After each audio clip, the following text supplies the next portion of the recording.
Good evening. Good evening, all, and welcome to the regular board meeting of the Riverside Unified School District.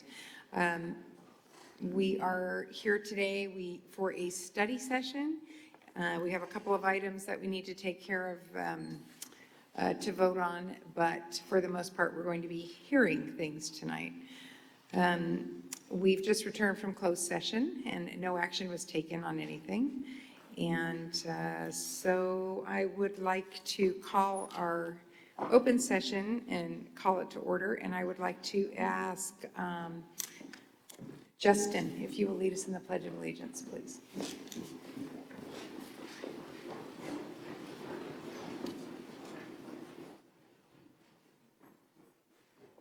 Hand over your heart. Ready to begin. I pledge allegiance to the flag of the United States of America and to the republic for which it stands, one nation, under God, indivisible, with liberty and justice for all. Thank you, Justin. Mr. Grayson, sorry. Well, good evening, everybody. You may notice I am not Brent Lee. I think you all probably figured that out by now. Brent is not here tonight. He is attending a coding workshop seminar, I believe, in St. Louis, Missouri, with a number of other RUSD personnel. So he will return on Wednesday, but in his absence, I'll be running the meeting. And also Mr. Hunt is unable to make the meeting tonight, but we still have a quorum for the action items that we need to take. Just really quickly, before we get into our meeting, I did want to welcome our two RUSD students. There are career tech ed students here in the back. You guys want to come out? We've got Michaela Dawson, no relation, although it's a great name, Michaela. And Michaela is with Poly High School Media Productions. And then we also have Liam Ogawa. And Liam is with King High Media in the graphics department. So thank you for being here, and let us know what we're doing right and what we're doing wrong, will you? Thank you. All right, our first order of business is to, let's see. You'll have to bear with me too, because I'm not as good on this stuff as Brent is, so. Okay, do we have any public input on any items not on the agenda? I didn't receive any cards, I don't believe so. Okay, moving along then, we're going to go into our study session. And tonight we will hear from, I think it's Ms. Carmen Day, regarding our data on our success indicators and how we're doing as a district. So Ms. Carmen Day, I will give you the mic. Thank you.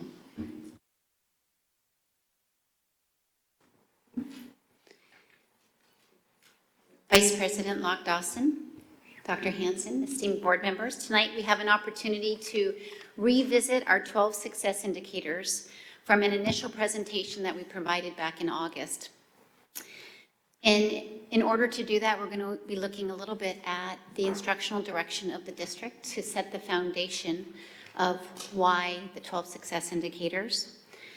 We will have an expert that joins us, Dr. Roger Yoho, who will look at some of the trends in the state, as well as some in-depth information about the dashboard so we can be well informed. We will present some comparable data as promised and also look at student group data. Approximately 3 years ago, we started talking in depth about what it takes. How do we get to a circumstance where our demographics do not determine the destiny or success of our students? And we started looking at our systems, the why, which is our portrait of a graduate, and what exactly will we do to make changes and begin to transition into all students and every student every day being successful. At that time, we started looking at our systems, and we knew that shared leadership was a key factor in developing an opportunity to dig deep into our goals, to look through inquiry at what we were doing, and in teams start to really analyze how to move forward. We specifically developed 4 core steps, one of which was the why on what is mastery, what does it look like, and how is that guaranteed curriculum provided to our students, on our instruction, on our pedagogy, specific to the needs for all students. Also building capacity around the outcomes, and finally, whole system engagement. And over time, you've heard bits and pieces of those, but this is just packaging it all together for you. We definitely have dug into some important research for some of the best educators with respect to DeFore on collaboration, Hattie on effective pedagogy and some systems. And recently, you've heard us talk about Fullen and the work that he has done around the right drivers and the wrong drivers. The right drivers being the capacity building and versus the accountability. It doesn't mean we don't have a good system of accountability, but we focus on how do we build capacity based on the cycle of inquiry and what happens from that point. And that's part of why we've said, let's take and ensure that this is not about just 2 factors that the state says is important. And the state, through Fullen's work, has also determined that same idea, that we're not defining us as an organization and the work that we do with our students simply on 2 indicators. We are looking at, for us, all of our success indicators, and those are the ones that we're targeting to improve for our students. The collaborative efforts versus teachers working in isolation, and really even on our teams. And then technology is significant, but not nearly as important as the pedagogy, and the pedagogy that integrates the technology for effective instruction. And finally, the systemness as a whole, and that is really through our shared leadership. So I wanted to just bring that about because it takes time for substantive change to occur, but we definitely are doing the right work.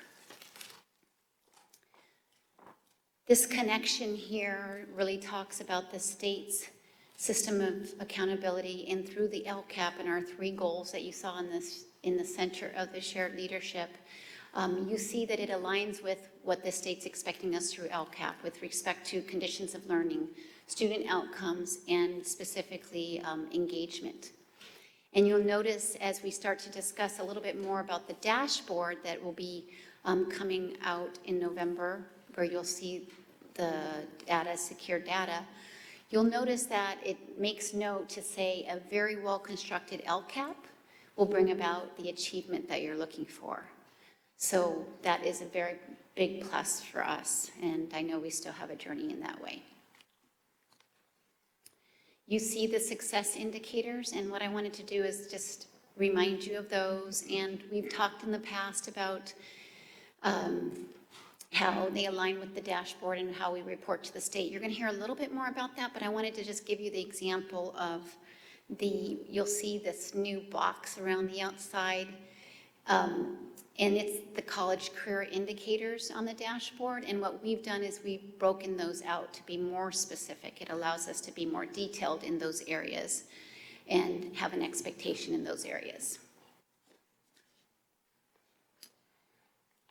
I like this slide because it actually takes the state dashboard, what we report on this left side, and you'll see academic performance, grad rates, suspensions, the English learner progress, the college career indicator, chronic absenteeism. Those are the way that it's communicated, but how they align to our 12 success indicators you see on the right side. So again, you see that we actually package it a little bit different. We have our academic performance, and it's covering multiple areas in academic performance. It's not just the SBAC 3 through 8 in grade 11, but we're also saying that there's significance in the reading by third, and that's one of our highest priorities in early numeracy. So we add that as local indicators. Any questions up to now as we transition into the little bit of learning around dashboards? I don't think so. Please continue. Okay. At this time, I'd like the opportunity to introduce you to Dr. Roger Yoho. He's actually been in central office as an accountability expert director in Corona Norco for about 40 years. But we asked him to come today because he has a great deal of experience also at the state level. He's been part of Public Schools Accountability Act. He's been a technical assessment group on state assessments, and recently technical design group for state and federal specific to the dashboard. So we wanted him to come up and give us a little bit more information about the dashboard and also the state trends. Thank you. Good evening. It's a real pleasure to be here. I've lived in Riverside for 40 years, and it's the first time I've ever been to one of your board meetings. Shame on me, yes, you're absolutely right. It's such a joy to be here with you today. Primarily what I have an opportunity to share with you is about the accountability system for the state of California. And what you see on the slide that's showing now is just a tidbit of the major shift that's happening in California when it comes to accountability. But I'd like to start out by indicating that accountability is not in a vacuum. Historically, if you go all the way back to the 1980s, every state in the United States, of course, was doing whatever it felt was needed for its local state. Because of the way the United States Constitution is written, the states have the responsibility for education. The only way that the federal government can actually entice us to do things is by giving us dollars. Other than civil rights issues, they get us to do things by saying, if you accept our money, you have to jump through the hoops that we want you to go through. So every state had its own accountability, had its own assessment system, had its own curriculum. All the way back in the first President George Bush tried to get some money together for something called Goals 2000 to try to urge a more standardized way of moving forward, especially with parent engagement. That didn't really go too far. President Clinton tried to get a standardized testing that would be across the United States. That didn't go very far because every state had its own way of doing business and its own curriculum, what they were teaching at different stages. The reason I'm saying that, it was California in the late 1990s, in 1997, that came up with a much more standardized way of looking at English language arts and mathematics in 1997, and they did the same thing with new academic standards in 1998. It takes a while for the state to shift. It's like having a large ocean liner that's going across a major ocean, and it's got a head of steam going up. Really, it's got a lot of momentum, and it takes a while to shift. And so California took a while to shift in the early 2000s, where in in March of 1999, for the first time, California had a larger way of looking at accountability called the Public Schools Accountability Act, which we call the API, Academic Performance Index. It was just based on test scores. It's only test scores. And it wasn't in all subjects, but it was at least in some subjects. So what happened in the late 1990s in California is it established a standardized way of looking at curriculum, more rigorous across the entire state, and established an accountability system that was a state accountability system. 2001, the federal government wanted to do the same thing. It wanted to push states into having more rigorous and uniform standards and accountability. So they passed in 2001 the No Child Left Behind. And from that, we had the federal accountability system called Adequate Yearly Progress. Adequate Yearly Progress was very different from the state of California's API system. API said, hey, we'd like you to get to this magic number called 800. If you're below that, we'll set a specific target for you. We will set your targets for you at the state and go for it. The federal government said, no, we have certain markers. We want you to pass all those markers. And if you don't pass all those markers, then you have failed your AYP. A district your size had at least 42 different requirements for adequate yearly progress for the federal government. If you didn't make just one of those targets, you were considered a failure. Absolutely remarkable. You could make 41 out of the 42 and still not pass. So over time, what has happened is the Common Core State Standards were passed by the State Board of Education on August 2nd of 2010. After that starts the same progression at the state level that they did in the late 1990s and early 2000s, where not only did you have a new curriculum, you had to go through an adoption process. You had to change the instructional materials. That takes time. School districts, your district, the Corona-Norco Unified, that I had an opportunity to work with, it takes time, it takes money, there's professional development involved. All of that is going on now. I say that again because accountability is not in a vacuum.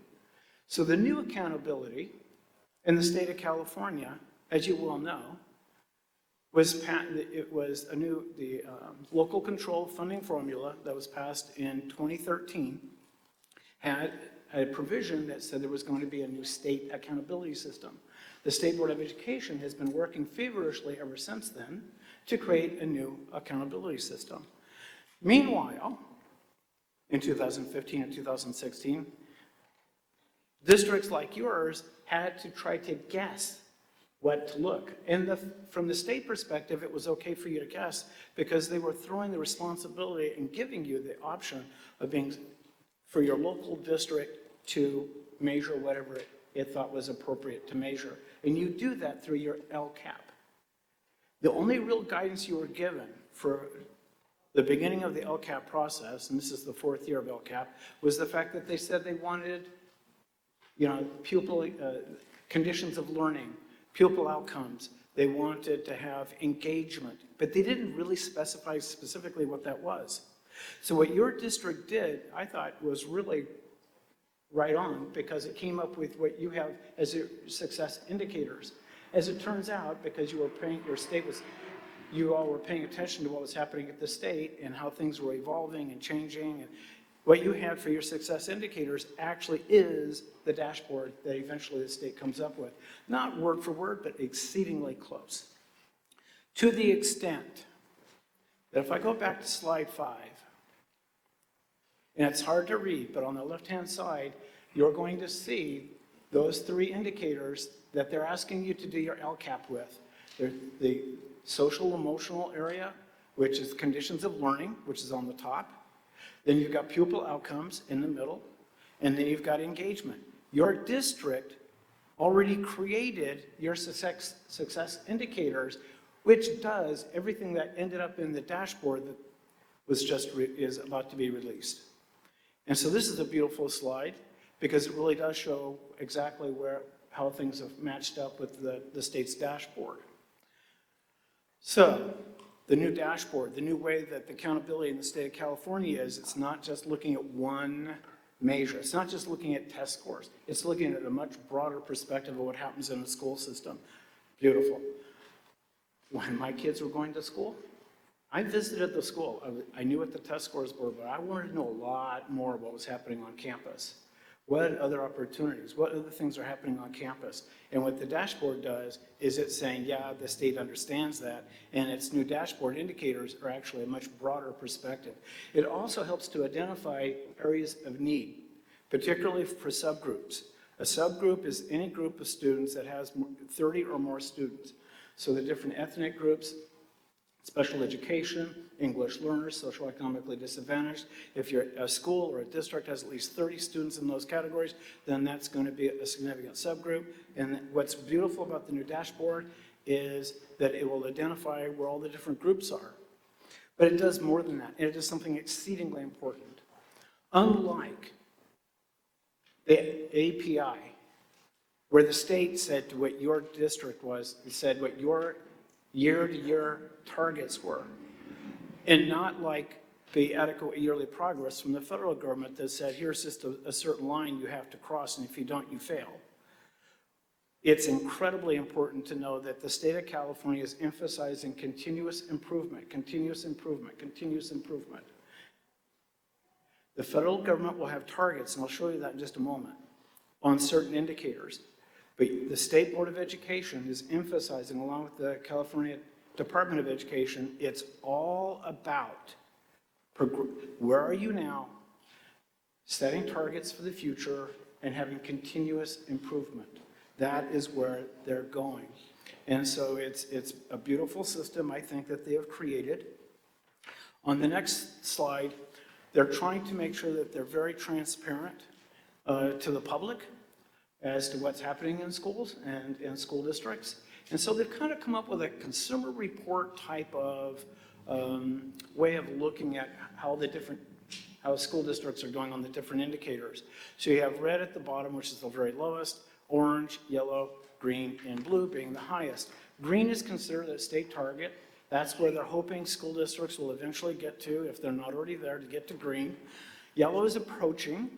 And you might say, why in the world are the different pie shapes, how come there's red's got one, orange has got two, yellow's got three, how come that kind of pattern's going? It's because some people are colorblind and they can't see the different colors by just looking at the size of the pie. You can tell what's going on. The different indicators, all those metrics that you have in your LCAP, all those things that you have that go up to your success indicators, okay, they all lead to the state's large indicators. And on those indicators, what you're going to see is the high school graduation. It's the cohort graduation. You're going to see academic performance, that's actually test scores versus academic performance. Then you've got suspension.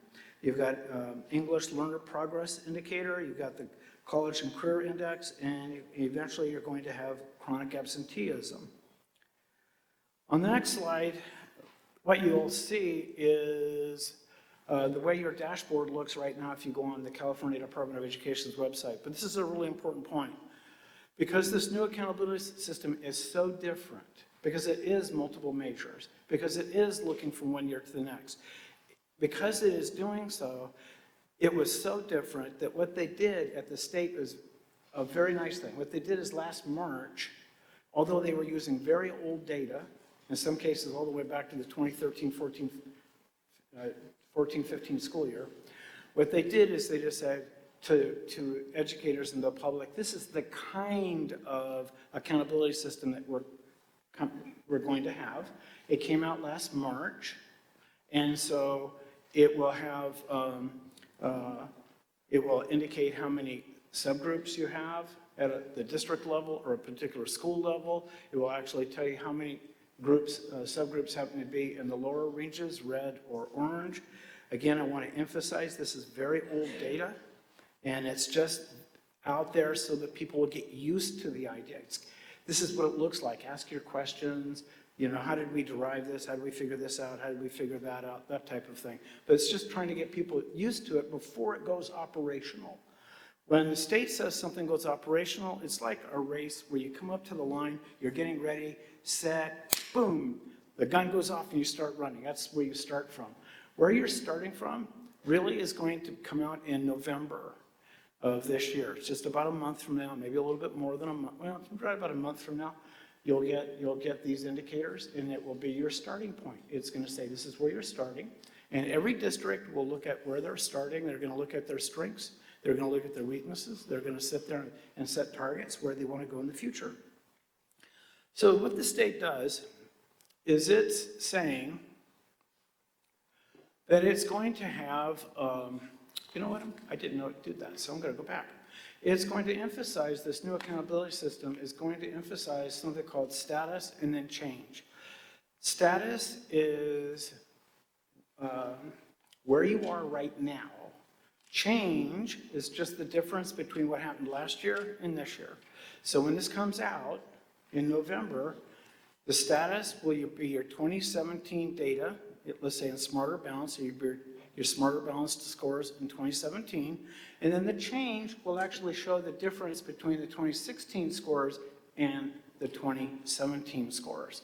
So each one of them has a lower region and a higher region. So if you're looking at status, it will start down on the bottom, and it will go up. And what we'll do, you'll notice that there's 5 rows, and there's actually a range of scores that will indicate this is the red, or this is the bottom level, here's the second level, here's the third level. They'll actually have ranges. Same thing going for change. It'll go from your left to your right, going across, and it will go, the middle will actually say there was no change, and then going to the right, it'll be a little bit of change, and then going to the extreme right hand, say significant or a lot of change, high change.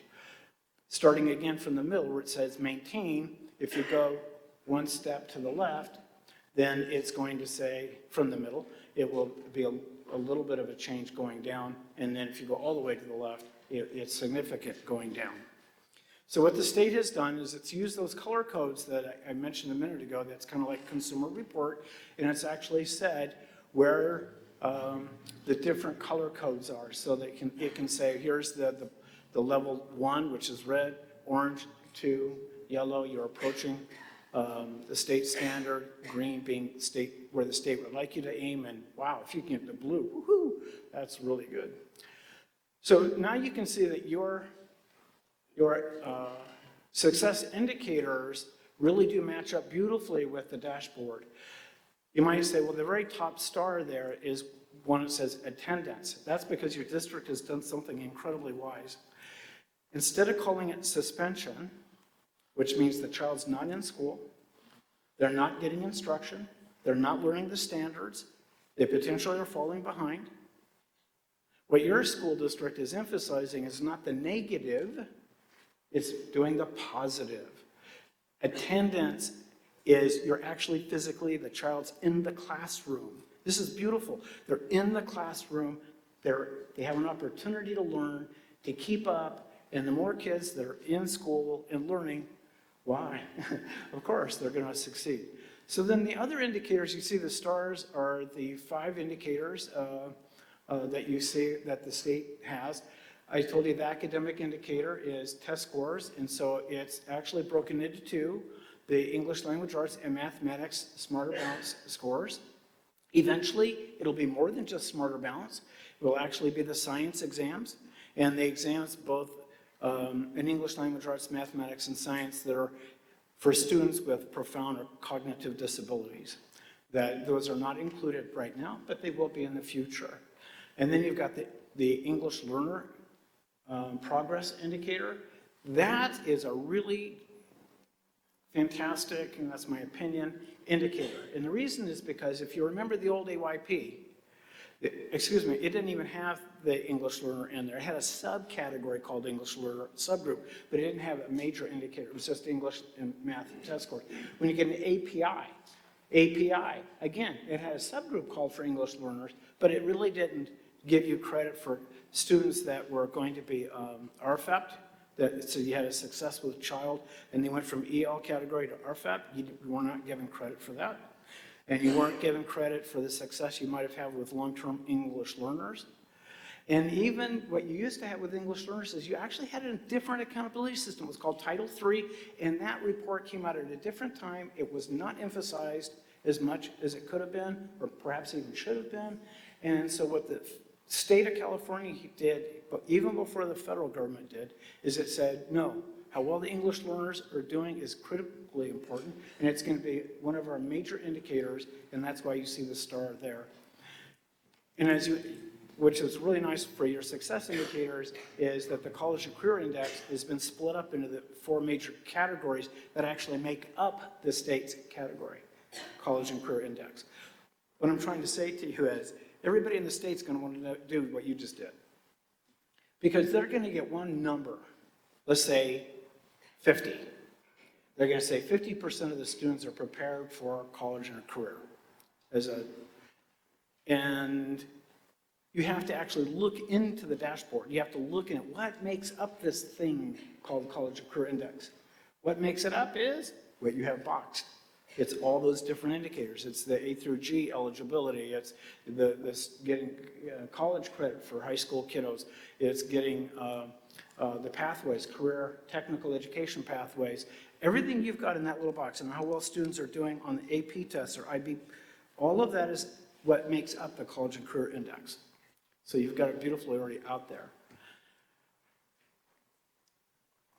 Those who know me will know that I'm saying the same thing to the Board of Education in Corona Norco, and I did forever.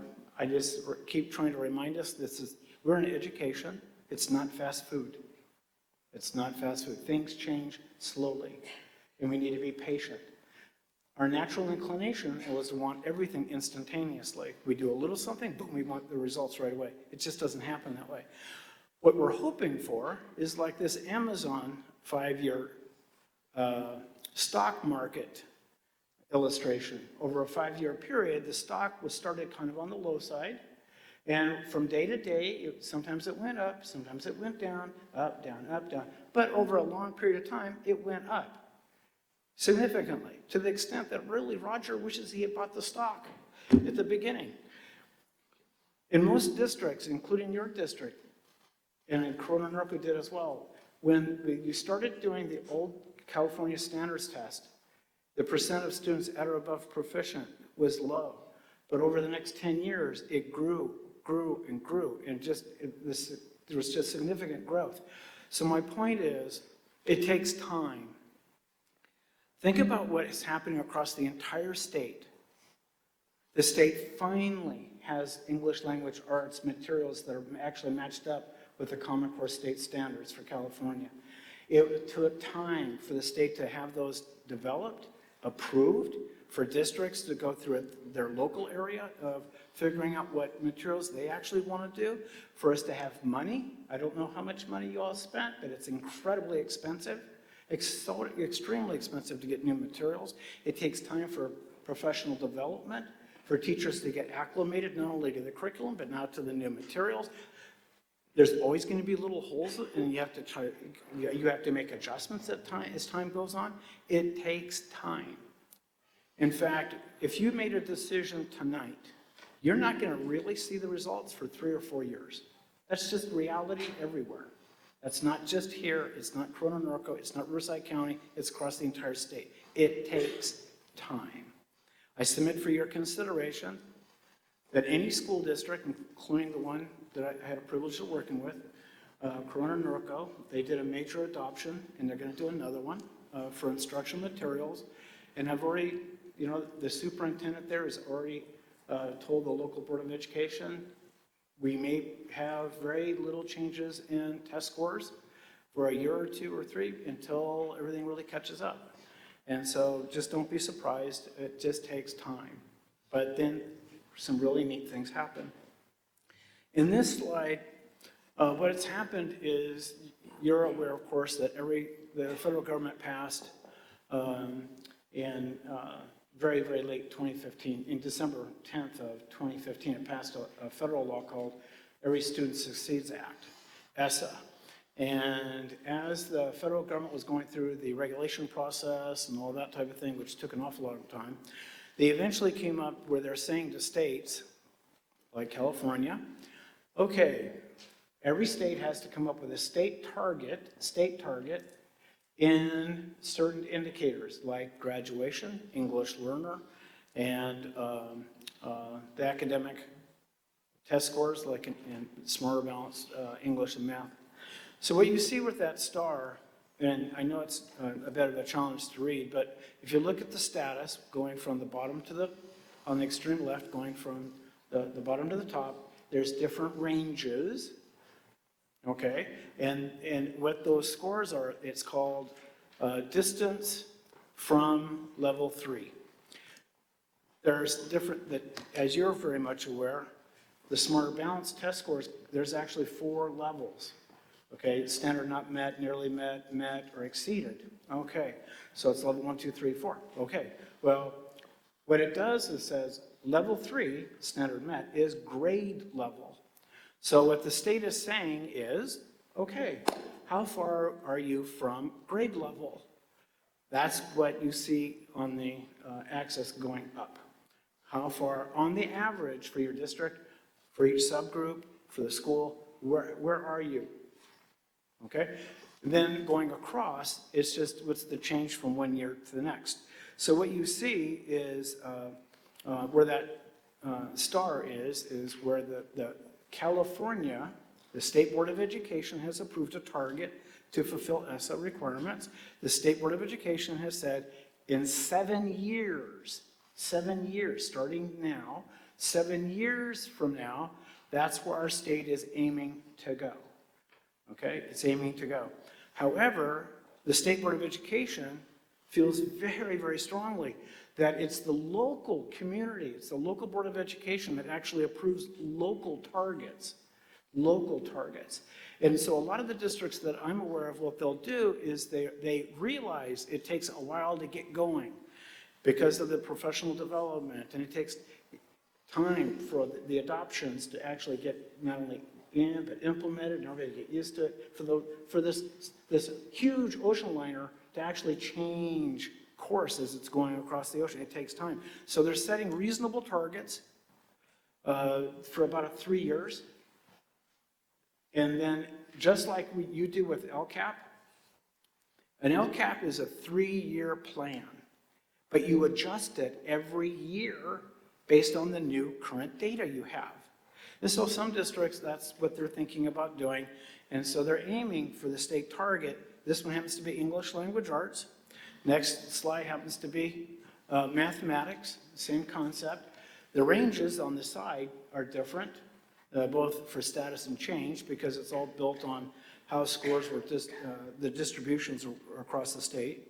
But still, so what districts are thinking about doing is literally having targets for English and for math, because those are the ones that, the state had to have targets, and so their local school system is also trying to have that target, have a target. The next indicator does not have a star, okay, and it is the suspension, which you're doing in a much more positive way by saying keeping kids in school, attendance. And so this one's kind of a unique indicator because naturally you want to have lower percentages or numbers of kids getting suspended and have them in classes.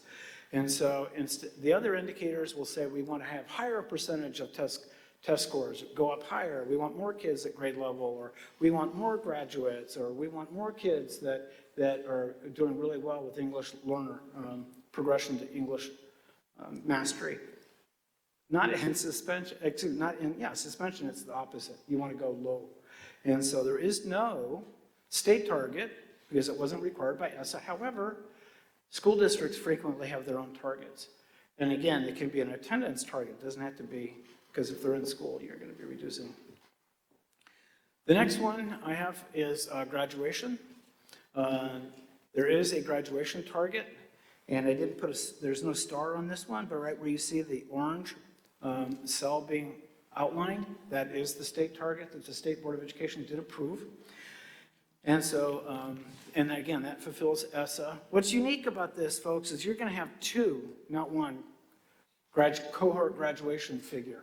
And it can get really confusing.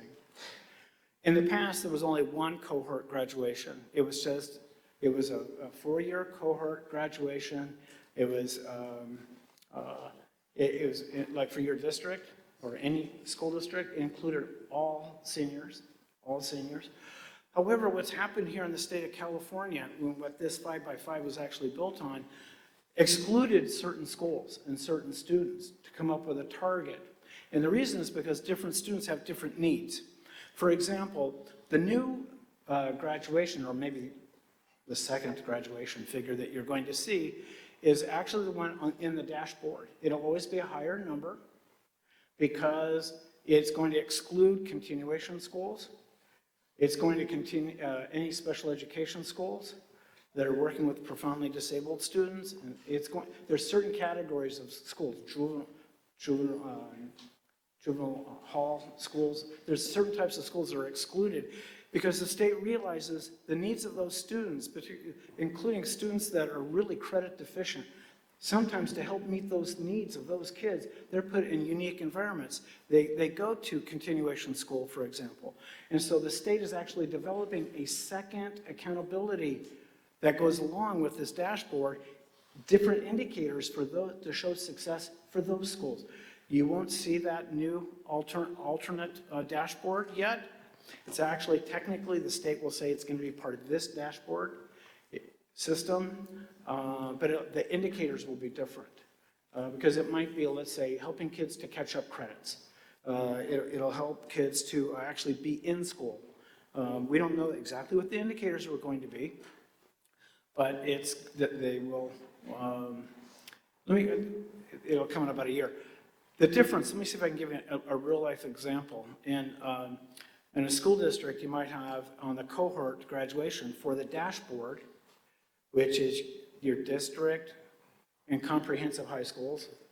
It will have, excluding those continuation schools and others, you might have a 96% graduation rate. And when you go to DataQuest at CDE's website, and you go and it's all, everybody's combined together, no matter if they're in a continuation school or special ed school, that kids are only getting certificates of completion, that type of thing. When it's all jammed together, you might only have a 91 or 92%. So there's always going to be a difference. The last indicator that I have an opportunity to talk to you about will be the College of Career Index. And again, this is the well-prepared and all the things that you've already have delineated out in your success indicators are actually in the College of Career Index. The next slide, which is my last slide, is just an illustration of, again, looking at multiple measures. The state is going to use multiple tests. It's looking at things in a lot of different ways.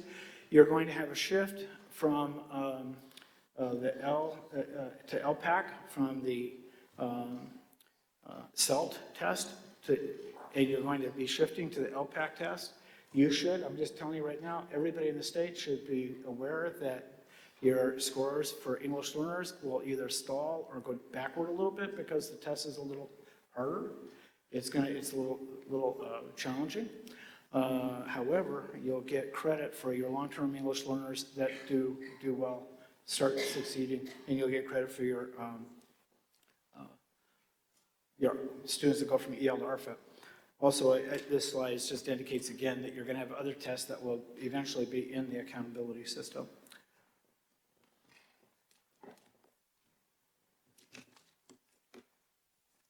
Thank you, Dr. Yoho. I'm sorry, can you take a question from Mrs. Alave, please? Thank you. Very well, okay. You have a great historical perspective on this, and you're saying correctly, over the past 25, 30 years, we've had multiple systems, but you think that we are seeing some positive results after all of this, convoluted pathways. And so now, what do you think? Is this the right iteration for the state, and are we now at a system that's going to work?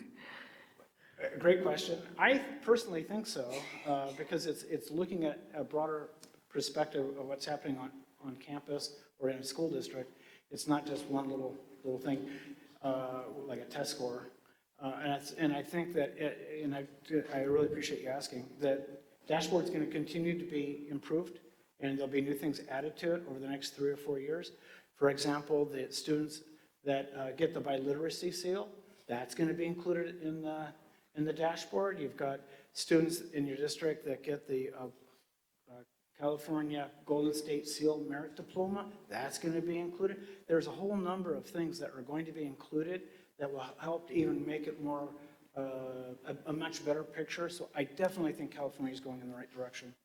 And at the same time, the standards are far more rigorous. And that's good, because then our students will be able to compete with the international economy. Is it a case of you keep making the tests harder because you're pushing the standards, but you keep moving the finish line further out? So do we never get to see the results, really? It's going to take, it will take a few years before it really settles in, 3 or 4 more years, but it will get there. I think one of the ways I like to describe it is, with the old standards in math, students needed, let's say in middle school, they needed to know how to do algebra. And so even when I was a kid, back in the Middle Ages with the dinosaurs, and even with the 1997 standards, students were taught formulas. Okay, there's the formula, can you solve it for X, that kind of thing.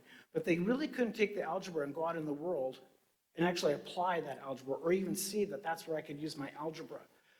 So yes, the standards are far more rigorous now, because what we're trying to do is say there's a depth, you have to understand not only how to do the calculation, but how can you use that math in the real world? And that's what most of the world, the countries that are succeeding financially, economically, their students can go out and apply the math. And so yes, we're getting more stringent standards, and the tests are reflecting that rigor, but at the same time, it's going to make our country much more competitive in a world economic environment. Thank you. Please take a question from Michelle Boulos, our student board member. Okay. So I'm just a little confused. When the state looks at these different standards, is there a weighting to each standard, or are we supposed to look at them each on their own, like distinctly? You mean these indicators? Yes. Oh, that was a great question, because the state sit there and kicked that around for about 2 years before they came up with an answer. And so what they're doing is they're saying, no, it's not going to be all put together and have one magic number that combines all 5 indicators and says, here's the overall, just like they used to do something called the API, where you had like an 800 or you got a 750 or something. They're not going to do that. And the reason is because every community has different needs, and it has different priorities. And so because the state really wants the local community to have the flexibility to meet the needs of the students that they know best. The state doesn't know your kids, and it realizes that. So it wants you to have the flexibility to emphasize the indicators the way you want them to be. And for the few indicators that the federal government has, the state have targets for, we'll try to get to those targets, but how we do that and how fast we do that is completely up to us. So no, every community will have a different way of weighting and looking at those. You have some school districts that have very few English learners, for example, very few. And so they're not going to be really emphasizing the English learner progress indicator very much, but maybe their graduation isn't as good. So no, they're going to look at them independently and let you, the board, figure out your priorities. Can I add? Plus, in the state accountability system, if there are multiple reds that a district has in the dashboard, then that isn't kind of how they bring it together as far as supporting districts or sites. Do you want to say anything? Right. Again, because of the federal government's Every Student Succeeds Act, one of the provisions of that is that we have to, in the state of California, every state has to identify the lowest 5% of schools in the state that are Title I schools, to identify them for either assistance or even potentially intensive intervention, assistance or intervention. And so what they're looking at is the number of indicators you have that are in red, if you're all in red, or if you have all red and one orange, especially if it's multiple years, then someone's going to knock on and say, hey, do you need help? And in some cases, they're going to say, no, you need help and we're coming. So, yep. Thank you. Thank you You again. finished, Michelle? Yes? Okay, thanks. All right, Ms. Carmen Day, I think you're up for the next portion. I want to continue on with some comparability. We had talked about districts potentially for our success indicators, and we're going to look at 2 specific areas, but as the dashboards are out and we have confirmed data, we'll be doing some more comparability as well, but we're just looking in the 2 areas of the SBAC right now. Just reminding us that the state's target is a 3 or a 4. And wanted to give you a little bit of demographics between the state, the county, and Riverside Unified, just to point out that we really are more similar in the area of comparison to the county. And then I want to look at the 15 largest districts in this next slide together and give you an idea exactly of where we are. So let me just, in this slide, look at it for a moment. You'll see the size of the district ranking. You'll see which district it is, and then you'll see the SBAC broke into the 3 and the 4 for a total of exceeded or met the standards. You'll see the color of the state, and then we're in green. You'll see the county just below us. And then you'll also see a couple of districts, San Juan Unified and Sacramento City. And they have a little red dot by them because in comparison, their demographics probably mirror ours the closest. So we thought we would give you an opportunity to see where they are landing. And so the demographics being in size, socioeconomics, and EL students. And that's what that looks like. You also see the same data for math reported here.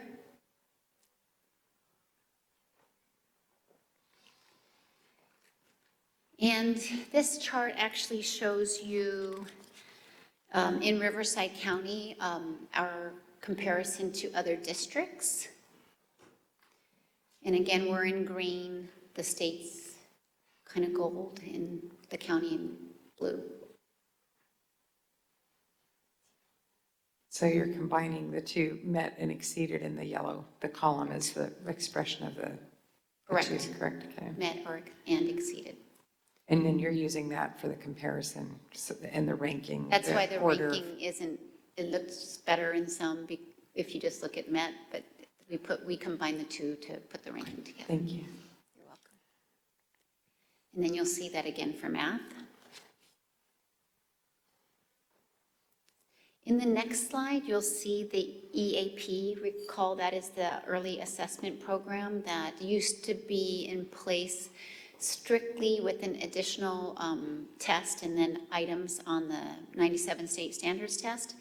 And now what the state is doing is just looking at MET and College Ready as MET as a 3 and College Ready as a 4. And so you'll see that same ranking. And why that was a point of interest for us is you may see a district up there that's been touted for their A through G completion, but they're quite a bit lower than we are.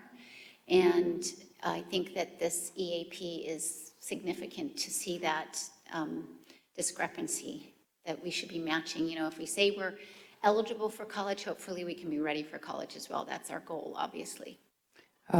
Please, can you take a question from Dr. Hansen or comment? Just a comment. I was worried. And just a comment. I hope I can. Just a comment for the EAP so the board understands. Just our juniors in high school are taking this particular test. And again, you know that we want to monitor kids who are in A through G classes. Those are the 15 courses, and to get credit, you need to be in there and pass those classes with a C or higher. So that's good.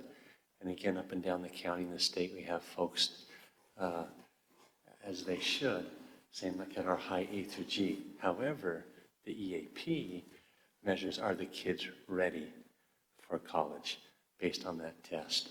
And so it's one thing to get a C or higher in the class. It's another thing to have a test that's consistent across the state that says, okay, are you ready?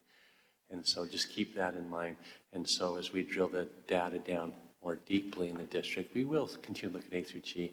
We're also going to take a look at how many of our kids are we preparing and ready for college. I just wanted to emphasize that. Thank you. Thank you. I have a question for you though, too. It seems very loud tonight. I'm sorry, but I'm actually grateful for it. okay. I'll back up.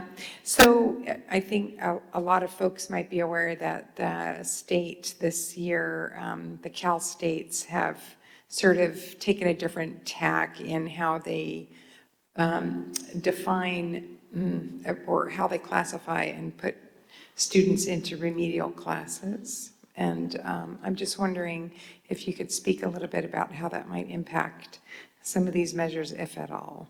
I don't think that it will impact these measures because this is where we're providing either a conditional or guaranteed acceptance or enrollment into college level coursework. Mm-hmm. What it does impact is, for example, she's making reference to removing the math placement test at the Cal State. I think that could be a support to having students come in and being able to experience grade level opportunity for mastery, because there is research that says the more you remediate, the more you remediate.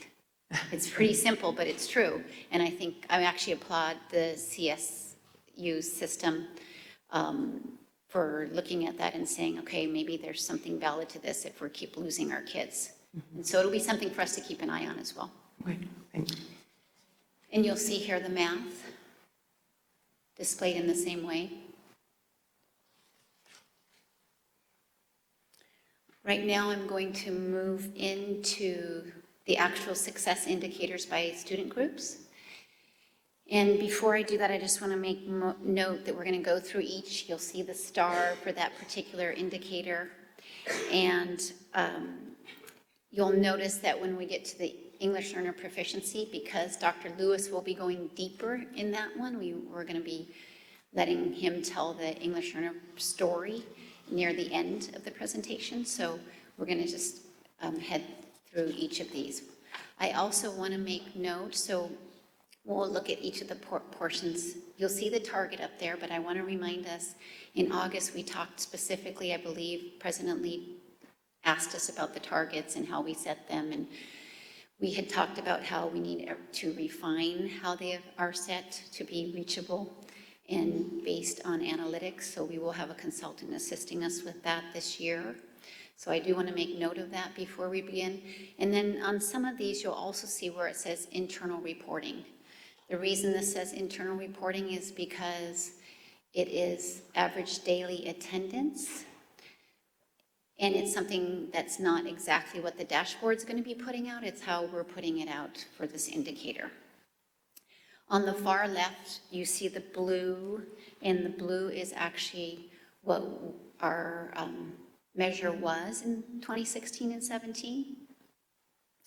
And then each of the bars next to this blue are our student groups, okay, by ethnicity and comprehensive programs.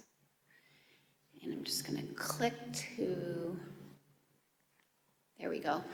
This then indicates a year, in the last year, growth. So attendance was actually up 0.2%, which translates to $600,000 for our district. And that's a positive thing, of course.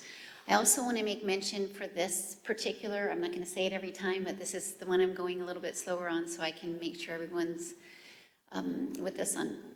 Part of our goal when we talk about demographics don't determine the destiny or success of our students really is about getting every student over the bar. So those targets over time will be crucial for us as we refine our accountability system. And I think that's important to make note. That's part of the equity piece, or the box sometimes that you have to stand the student on to see the game. I don't know if you remember Steve Combs with that analogy. It was beautiful.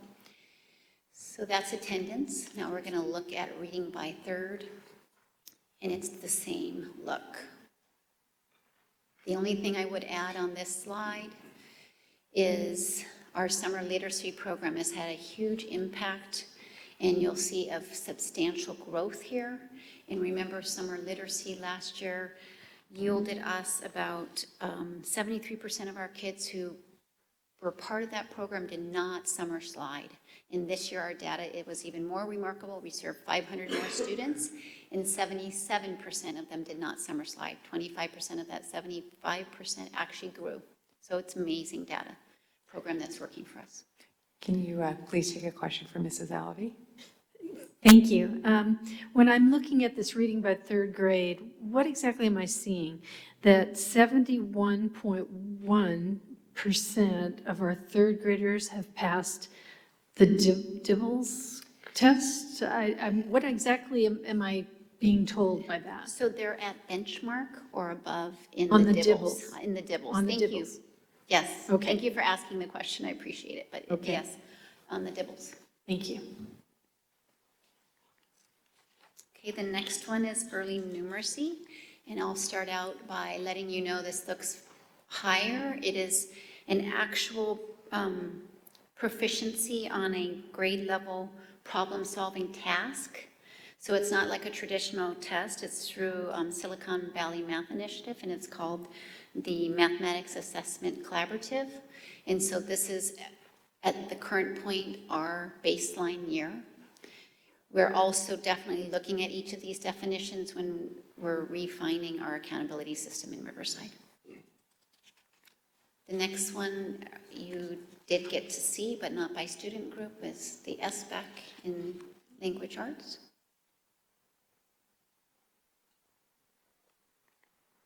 Growth from the previous year.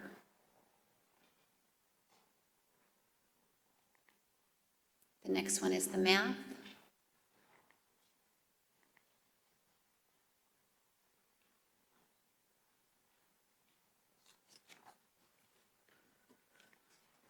Next is the 4 college and career indicators within the index for college and career. And the first 3 are going to look a little bit different, so I just want to point that out to you. You will see the number of students on this slide in each of the student groups, and then you'll see the actual percentage of 9th through 12th graders who are enrolled in one or more AP or IB courses. Oh, I'm sorry, career pathways. I'm ahead of myself. And this again is internal reporting. I'm sorry, Ms. Carmody, so that doesn't necessarily just reflect CTE courses, but it can, so these are not just CTEs, or are they? These in particular are just CTE Okay. courses.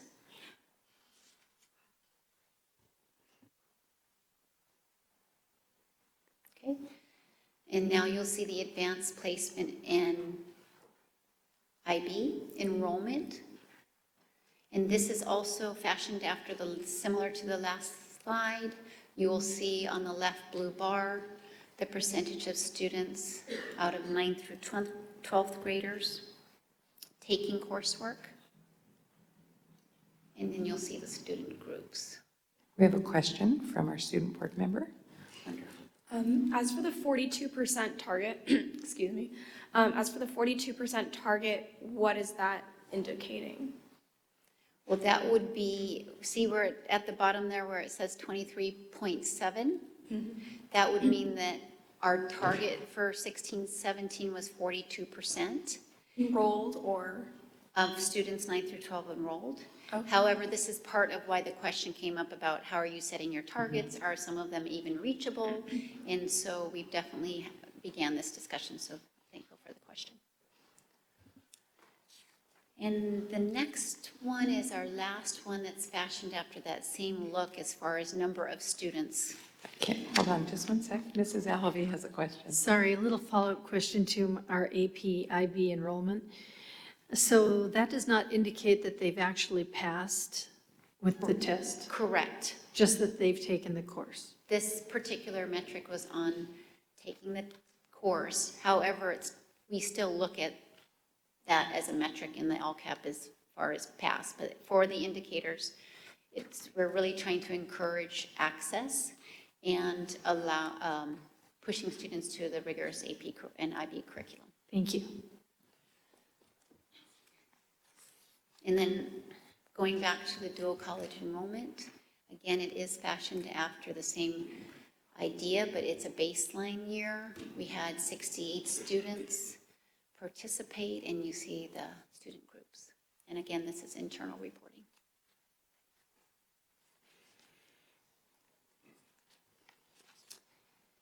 In the last, in the college career indicators, you'll see. Sorry, I'm sorry. So I'm assuming that the 68 and those are absolute numbers, is that right? I'm sorry, back at dual college enrollment? Yeah, that's a total number, right? That's not a, Correct, that's a total number of students? students. Okay, thank you. And we do have a lofty target to have at least 1/3 of our seniors to have some kind of college credit by the time they leave us. And I'm optimistic that's going to happen. Okay, and then here you see the A through G eligibility. I want to make note that this is internal reporting. It's an estimate at this time, but that we will know soon in November, as you heard Dr. Yoho state. And it's the same as we previously have noted. So this goes back to reporting with our growth at the bottom. The left bar is the percentage, and then the percentage of each of the student groups. Mrs. Alvey? Sorry, I'm still trying to see what each thing is actually measuring. So in this, are we saying that 51.5% of our high school students are taking at least one A through G course? Is that how you're monitoring? But much better than that, it means that 51.5% of our students meet A through G eligibility requirements, including a C or better in their coursework.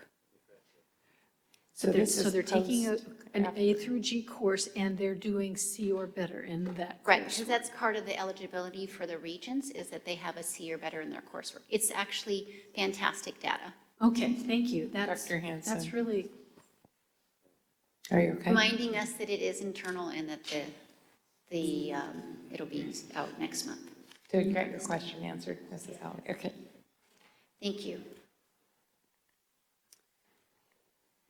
And this one's a little bit different as well. So you'll see this is 15-16 data. And so we do not have it for the last year. It will be out. And the metrics for this are rather complicated. So it is students who start in the 9th grade, who graduate 4 years later in its cohort. And I want to make note of this and how it would look different depending upon, so this is the data quest information, one of the two ways that Dr. Yoho discussed would be reported. So this includes alternative settings. The one that will be reported through the dashboard will be, I'm assuming, quite a bit higher. And then we have to keep in mind that would not include the alternative sites data. Mrs. Alvey? sorry about this. So I did ask Dr. Hanson about this. We now have this program of graduating students in the summertime, right? After they've taken that extra unit that they were missing. So is that never acknowledged on the dashboard, that extra group of kids that graduate? It will be acknowledged in our data, and as far as what is reported in the dashboard, yes, that will be coming out in August in the future. Right now, obviously, it's not in August. So they will 30,000. take that into account? Yes. Okay, they will. that's what I wanted to know. Thank you. Excellent. If I might here, and Dr. Yoho mentioned this, if you want to show the next clip, Mrs. Carmody, that shows the growth. So this is all the kids, 9 through 12, the cohort right now, we're 89.3%.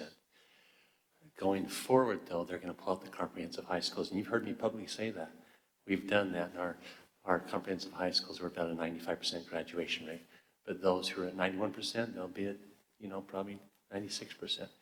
And then about a year from now, then they're going to pull out just the alternative schools too, because we don't want those kids to be lost. We want to make sure that if kids go in that program, we're also graduating them. So what you'll see in the November dashboard that comes out is just our comprehensive high schools, and we estimate it's going to be around that 95% rate.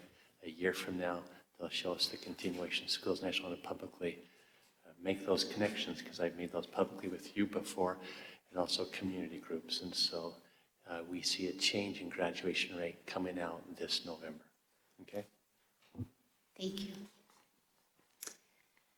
The next one that you see will be our student engagement. And of course, we use the Gallup for student engagement. The reason this one looks a little bit different is for the first time this year, as we measure student engagement, we will be able to report out by student group.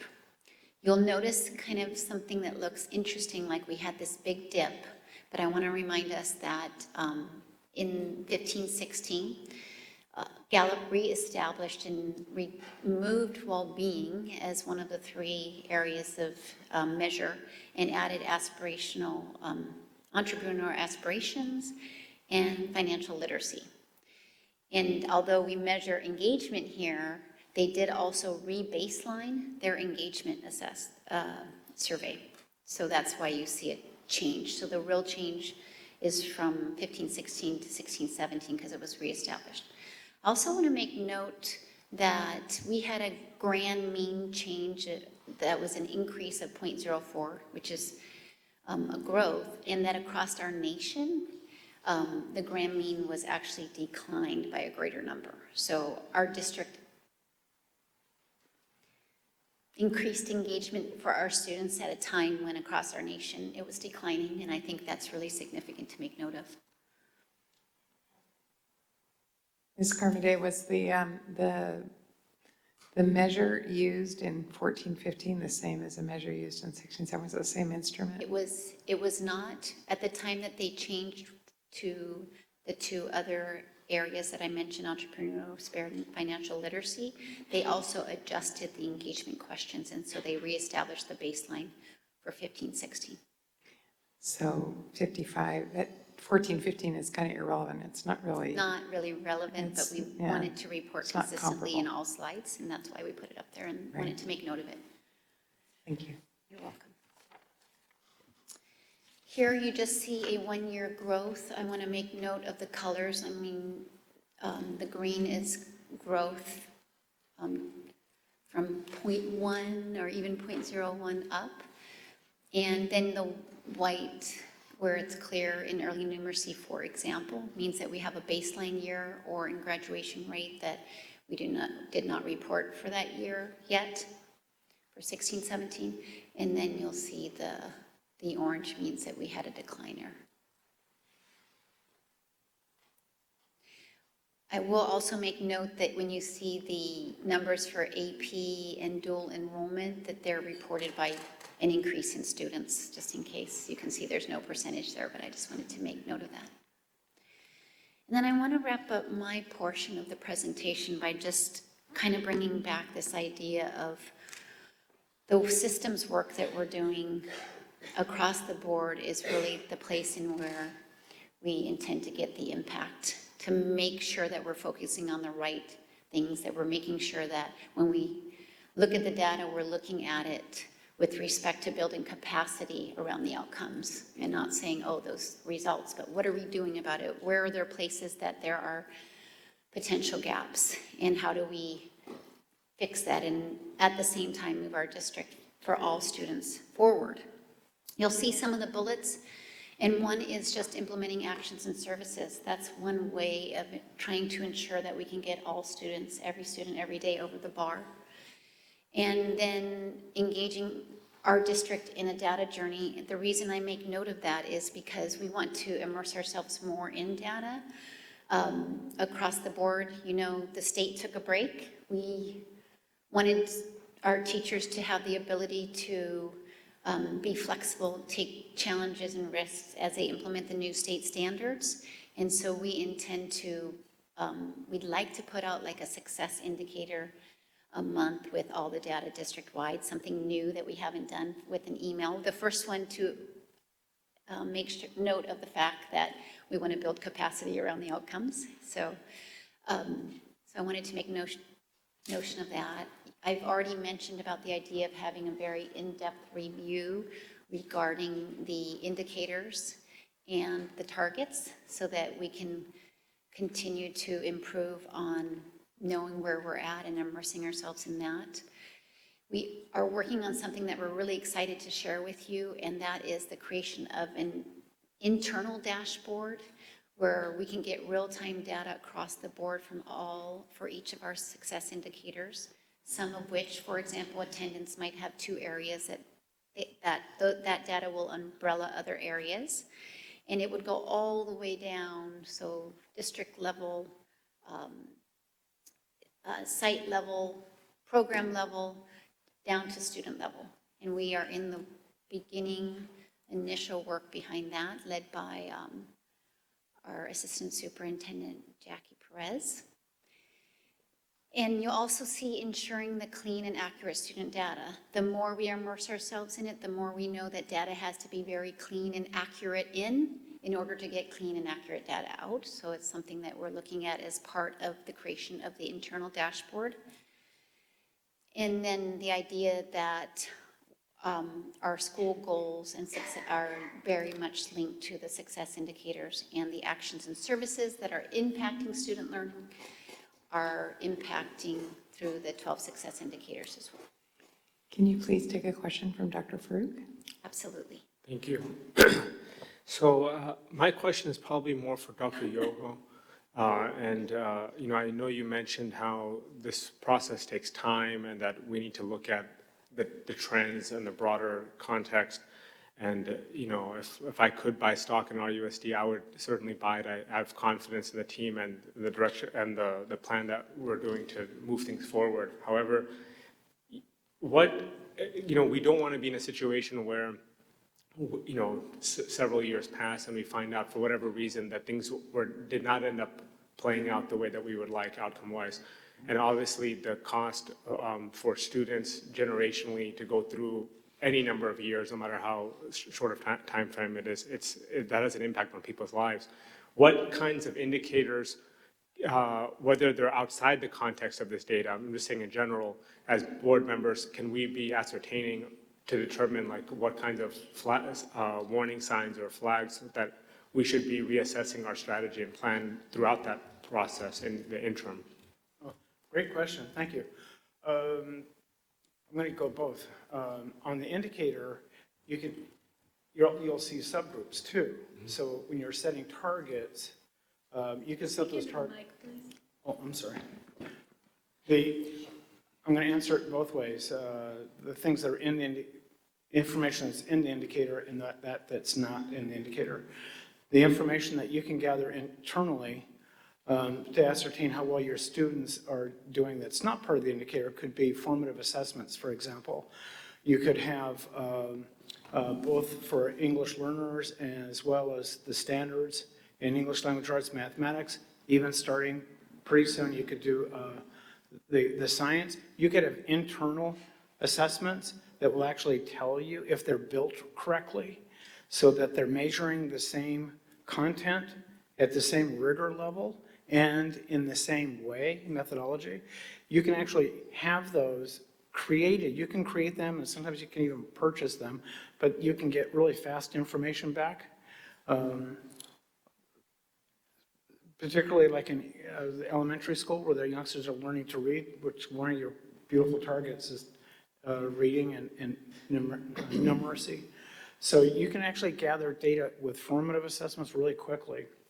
You can even use the Smarter Balanced system. Is much more comprehensive than just the summative test. They actually have something called interim test. There's a test that's very, very similar to the big comprehensive test, the summative test, but they also have these little tests called blocks. And what's beautiful about those is if the block actually measures the same content that a teacher has been teaching, and they can actually take their students to the computer lab, and they can actually take that small test, and it's at the right rigor level, and they can see how they're doing, progressing. Also, they have another element called where teachers can actually just view questions. There's another document there's something called achievement level descriptors in English and math. And what the achievement level descriptors do is it actually says, this is what students should be able to know and be able to do. And so it actually will break it down by something called threshold achievement level descriptors, where it actually says the typical child that's at grade level, level 3, they can do these things.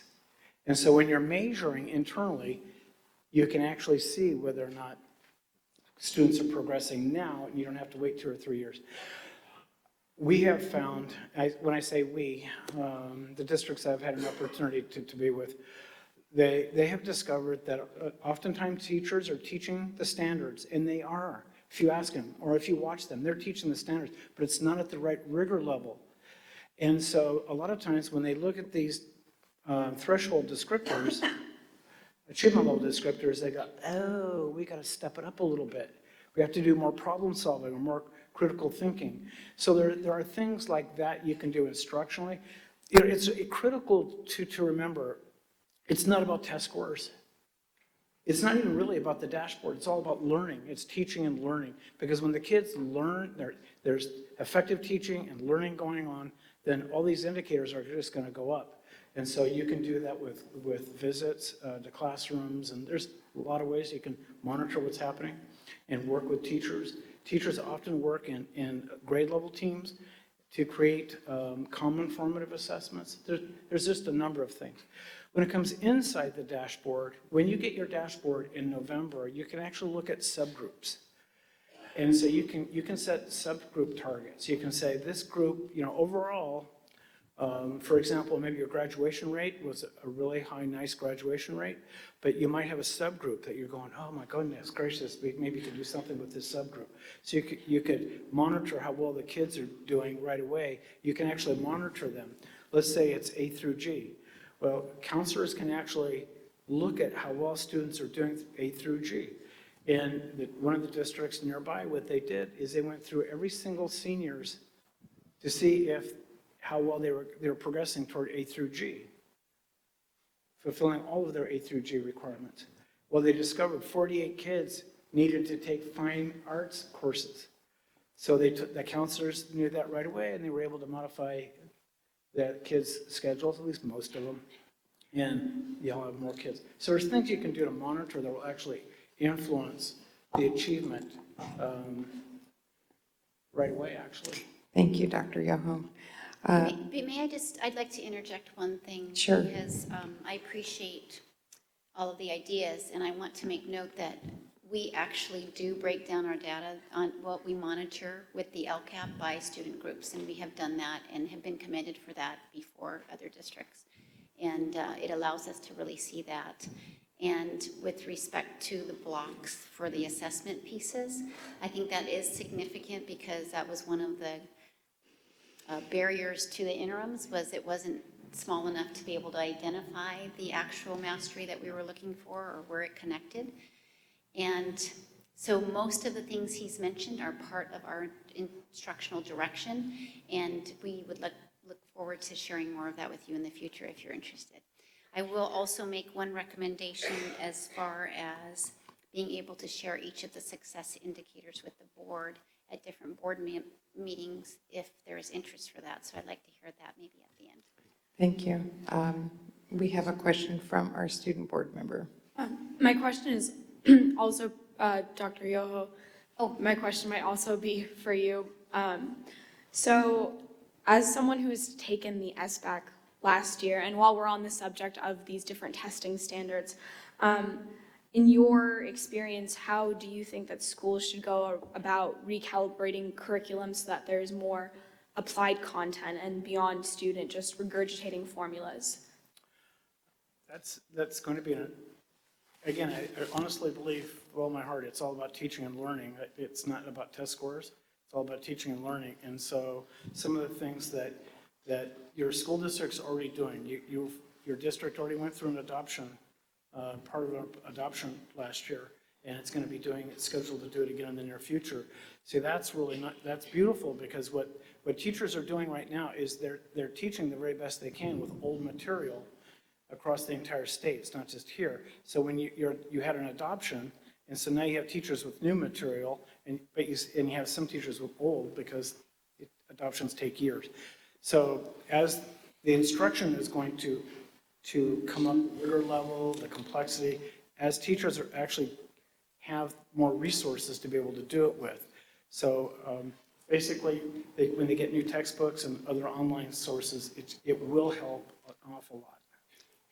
I'm going to add to the key factor for us in Riverside truly is the collaboration, in that we're developing the curriculum, not in our classrooms necessarily, but that we're ensuring that we have mastery at grade level through that collaborative group. And when we don't, we know it because of the interims that we're working on in our collaborative teams, and then the actions that we provide following that, either benchmark in the classroom or extra support. So very clear things that we need to attend to that we are in process of doing. So Okay, thank you. Dr. Farouk? Yes, thank you. One other question. So I know that we've made comment, like with the API, there was this particular score, and that's how the public would compare schools and so forth. And I understand that obviously the state has gone in this broader direction in terms of assessing these things. But my question is do we have a sense of how the public is consuming this? Because I understand that how it's intended, our relationship between RUSD and the state of California in terms of continuous improvement and all that, I understand that. But what kind of way is the public still consuming this by and large? because that still matters as well to us. Yeah, great question. What's going to happen is when it comes out in November, the state will have a number of ways of broadcasting that information. It's hard to judge. What will particularly happen is, typically what's happened historically is that when there's accountability has some kind of anchor to it, some type of target, like with the federal government requiring through ESSA for us to have a state target.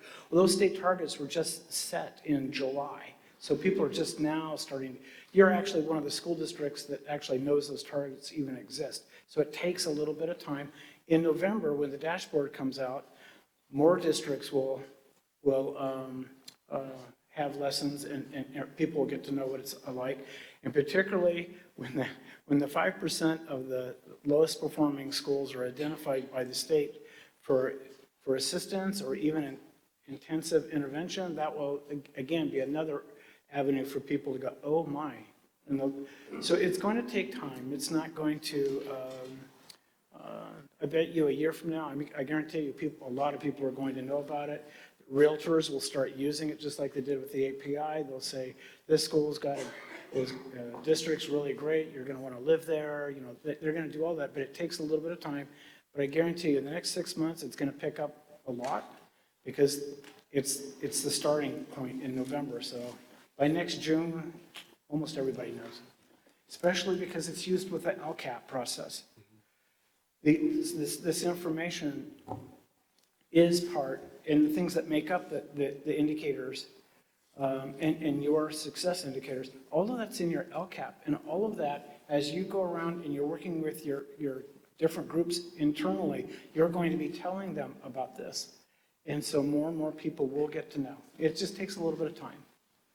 And I think the way we put it out intentionally is significant. You notice our principals are here tonight to support where we are and also think about how we're building to continue to improve across the district. But they're the best friends of our communities, right? Of course. And so I think that intentional getting out in front is also key for us as it does pick up some steam. Thank you.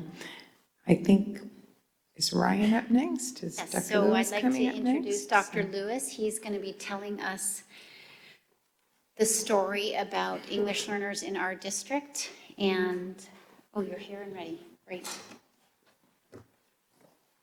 Good evening. It is a little loud. Vice President Locke Dawson, Dr. Hanson, members of the board. We come to talk, sounds really loud. Our team has been here several times in the last few months talking about English learners and what we are doing and how we are building and the story behind the work we know we have to do, and we know the importance of that work. So we thought we would take a different angle tonight. Our team met to try to figure out how to best explain the journey that you heard Dr. Yoho talk about and the journey of data.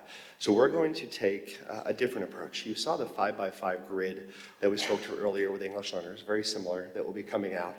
But with English learners, the rules are changing, and we are in the process of that right now, going between CELT to LPAC. So what we thought it would be best to do is first talk about where we are. We're looking at current progression on CELT with our target, and you heard about that earlier. And then talking about, you also heard about ELPI and the difference. And the major difference here is we are adding our students who have RFEP'd or reclassified and making sure we monitor them and have a success for a year. So you would notice with reclassification plus EL proficiency growing up at a CELT level, the difference of what the data would look like with the new progress indicator. What does that mean? So what we thought we would do is approach it from the story of a cohort of students. Students that entered at kindergarten, where were they on their way to middle school? So we know we want to reclassify as many students as possible before they enter middle school. So we start looking at an incoming class. Cohort of about 2,000 students in 6th grade. Of the 2,000, 681 is the number we're going to look at for English learners. And you can see about 5% come in kinder, and they immediately are what we call IFEPT, so they're not considered English learners. We don't have anybody RFEPT in kinder, because they would be IFEPT if they were. We have about 62% English only, and about 33% English learners. So what that represents, about 97% of our students coming in kinder are born in the United States. About 3% are newcomers, and you can see as it walks across. About 95% identify Spanish, and about 77% of our students are low income, and about 9% of them are from special education. So, Dr. Lewis, again, just because I think it's very important to restate this, 97% of our English language learners in 6th grade, which means they haven't been reclassified? No, this is enrollment in kindergarten. Oh, okay. So we're starting at kinder, we're going to end up at 6th. Okay. So 97% of our kinder students who are English learners are born in the United States. Because we've talked about the gap with newcomers. Only about 3% of our kinder students are newcomers. Of the English learners in kindergarten, about 77% of them are identified as low-income students. So it's just identifying that cohort entering kindergarten. Okay, thank you. You're welcome. So what we now do when in kindergarten, they have to measure their English proficiency. And this is kindergarten data in light blue. 3rd grade is the middle, darker blue, and the far right, the dark blue is 6th grade. So I'm going to walk you through this. So starting in kindergarten, we're going to identify the light blue. So 43% of those kindergarten students, when they entered, were CELT 1, or beginning level. 29% were CELT 2, or early intermediate. 29% were CELT 3, and none of them were CELT 4 or 5 in kindergarten, because if they are, then they're IFEPT in kindergarten. So we follow that cohort to now 3rd grade, and now we're in the darker blue in the middle. 8% of the 43% that there were in kindergarten, 8% are still at CELT 1. If you look at early intermediate, 13% are CELT 2. If you notice, CELT 3 has increased because we're moving the CELT 1 and 2 towards CELT 3. 34% are at CELT 3. 5% are at CELT 4 or 5.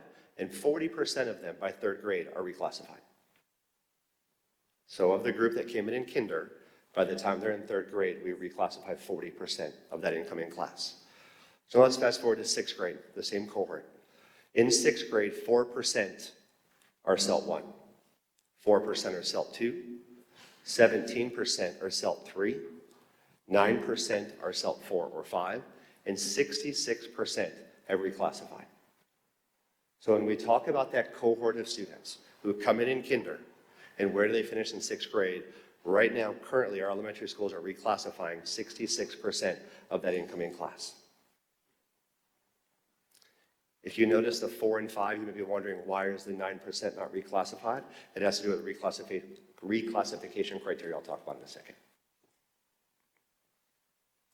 So what does that mean for the story? So now we look at them, they leave 6th grade, now they're going to 7th. Of the students, the 34% who have not been reclassified, 35% of them meet one or more of the reclassification criteria, but they don't meet the whole thing. And that's the criteria that we have established.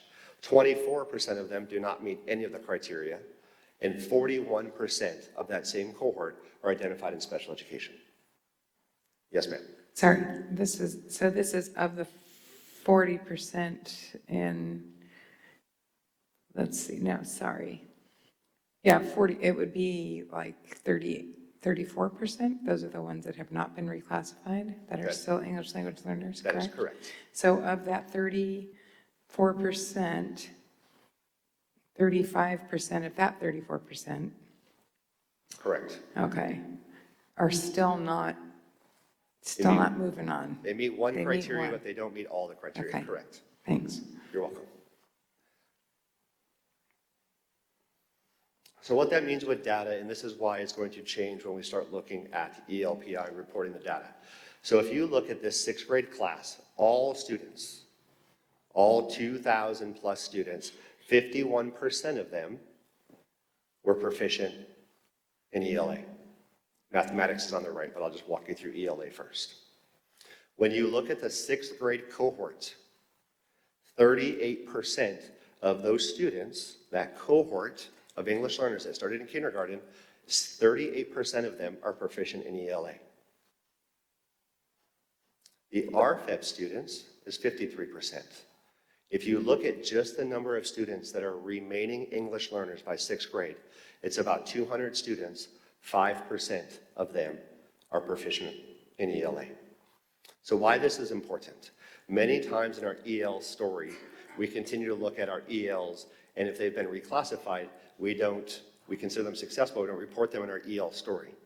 The important part is when you put that EL story together, who entered kindergarten as an English learner? They are now going to be called in the new system an EVER EL. They started as an English learner, and even though they're reclassified, they still came in as an English learner, and they are being successful. If you look at the academic trends of students who are RFEP, you'll notice that the RFEP students are at 53% proficient or advanced in ELA. So we are having a lot of success with our English learners, and our RFEP students are academically sometimes outperforming other subgroups. Mathematics is on the right, and you'll look at the same trend.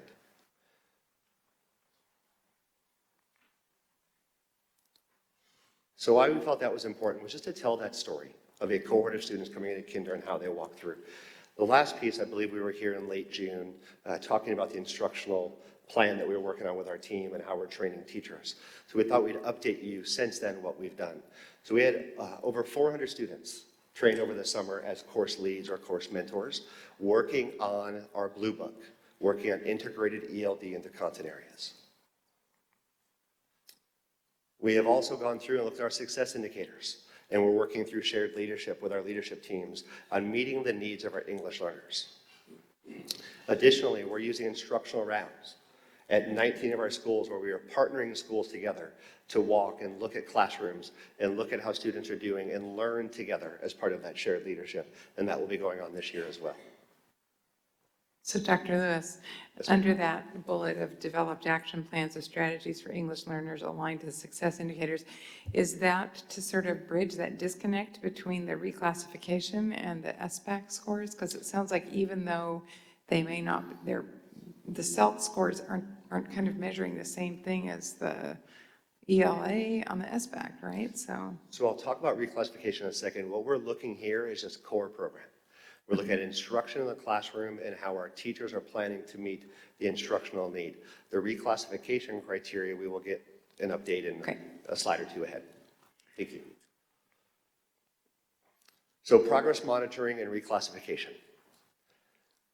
We are working, all of our sites are going to be working with our English learners between now and December to retake the CELT test and see if they meet their reclassification criteria prior to moving to the LPAC. We have until December 2017 to do that. So our instructional service team with all of our EL contacts and site principals, they are working, going through identifying students that need to take the CELT now before we change to LPAC. As well, we're looking at data for reclassification students and making sure we are monitoring. That's called elevation. It is piloted last year. We are rolling it out district-wide this year, and it is real-time data tracking and what we're doing with students. When we get to next steps, this is where we talk about reclassification criteria. We are reevaluating across the board what we're doing with reclassification. All good ideas and all good programs at some time need to be reevaluated. So we're looking at, as we're changing to LPAC, does our reclassification process match what the state is setting up with LPAC? So we have a team currently reviewing that. So as we go into the new accountability system, we hope to align across the board for all subgroups as well. So we're partnering across divisions. And the last part, we're talking about the integrated and designated ELD support, TK-12, preschool 12. How are we supporting our English learners, not only in ELD class, but also as a transition between core program? And that is a brief update on where we are currently with English learners. Dr. Farouk has a question for you. So on the reclassification criteria, we can develop that in a vacuum. I know the state has recommendations, but that's our discretion to do that. Currently, we can add district, like we talk about local measures. We have the state criterion, but districts do have the opportunity that if they see necessary for additional, we can add that. Correct. And what's the time frame for that evaluation that you mentioned in the next steps, the first bullet point? We will be aligning that to LPAC. So we have until now to December. LPAC will be starting in January, and we will do everything in our power to have that system aligned by then. Thank you. I have a question. For the incoming kindergartners who are classified as English learners, can we disaggregate the data to determine who of those have been in a pre-K or a TK? Do we know that at all? Like, is that? I don't know off the top of my head, but I'd be happy to look into that. I just wonder if, we can tease that out, if that's a potential strategy for, you're talking about the improvements, and if TK and pre-K has perhaps positioned some of those kids to move on, if there's a correlation between that. I'm sure we have our data for TK and the students enrolled in preschool, but other than that, outside of our boundaries, I'm sure we could do some surveying or finding out coming in where our students are coming from. We have the internal side, but going bigger we could work on. Okay. Just to clarify, Ms. Lockdawson, if I go back to Mrs. Carmody, so the 71% of our kids that met the end of the year, Dibbles reading by third grade, how many of that 71% was with us since TK, kindergarten, stair step up to third? Yeah, we have that data.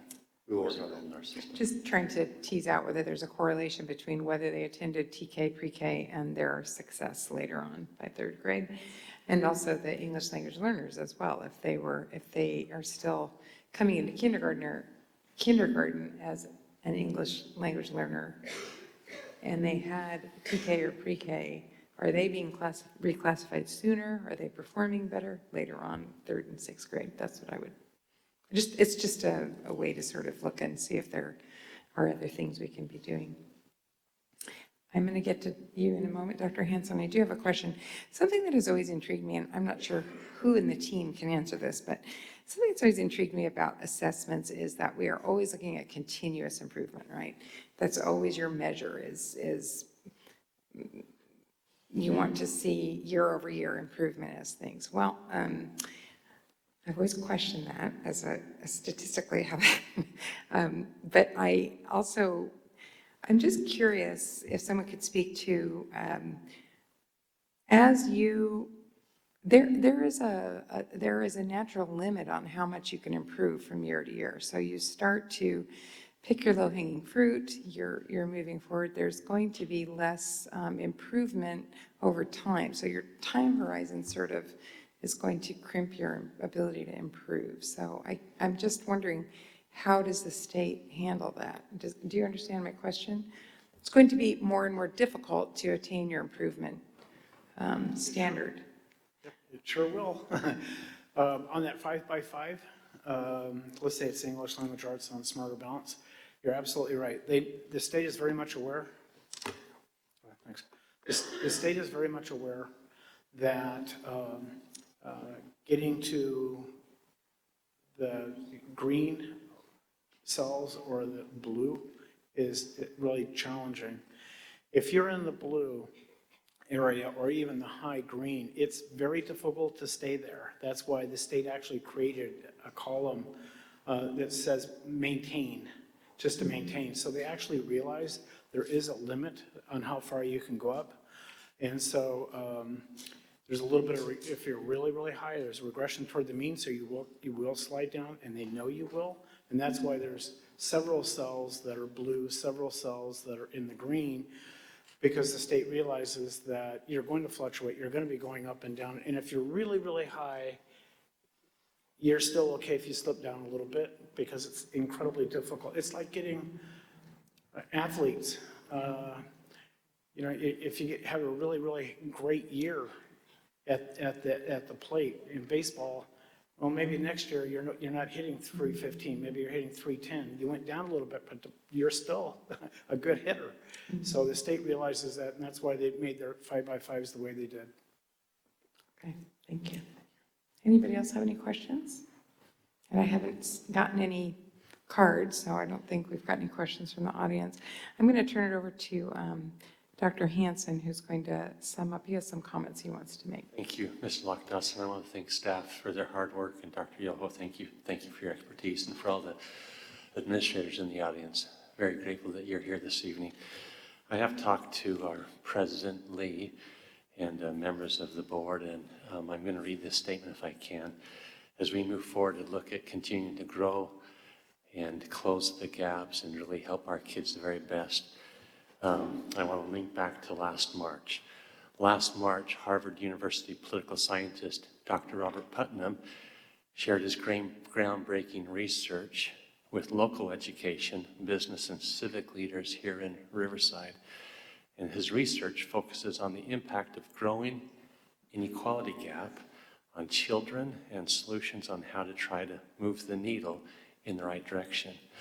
Putnam's research states that when we think about our marginalized youth, the ones on the lower end of the opportunity totem pole, if you will, it's not just schools or parents or churches that are going to make a major change in the lives of the American youth. It's all of us, all of them must come together collectively. And there isn't a magical solution, Dr. Putnam says.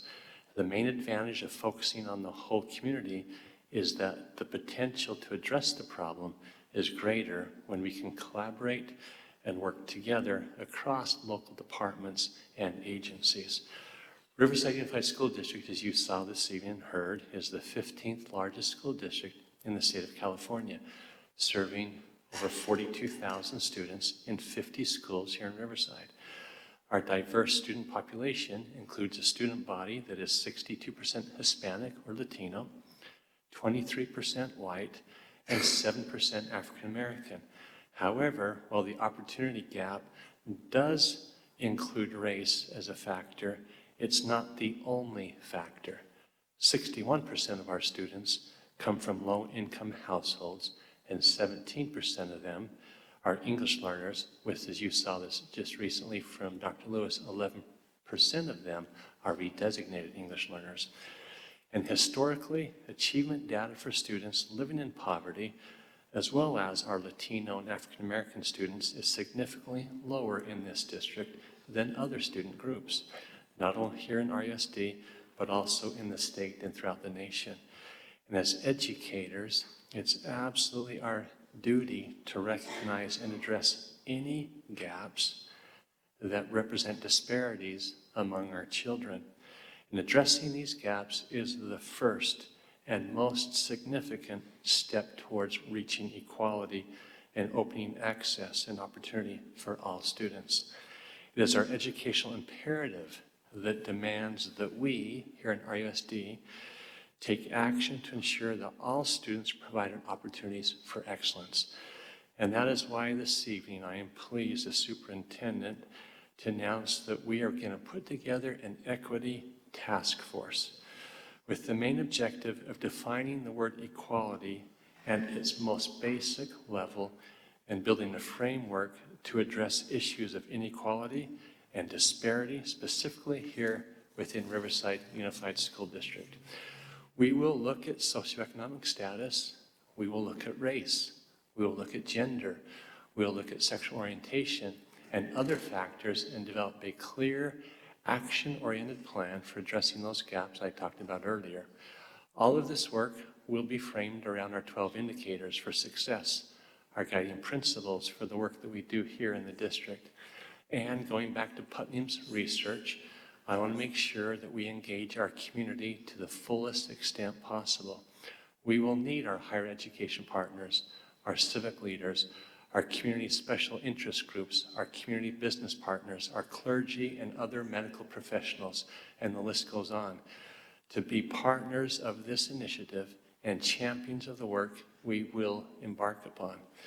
I've asked the talented team, led by Assistant Superintendent Dr. Jackie Perez and also Dr. Ryan Lewis, to lead this task force, along with a host of other RUSD leaders, and to provide the Board of Education a mid-year report in February 2018 and a full report in June of 2018 with plan for implementation by the start of 2018-19 school year. And I just want to again confirm that RUSD is absolutely dedicated to supporting all students and closing the opportunity gap along with the achievement gap. And as you see with the creation of this important equity task force, we are serious about this work. No student should be left behind or left to fight or be left to fight for good education simply because they're born under circumstances different than others. We believe that all children should get a fair shot at a good education. And here in Riverside, we hope to make that a reality for each and every student, as well as each and every employee every single day. Thank you.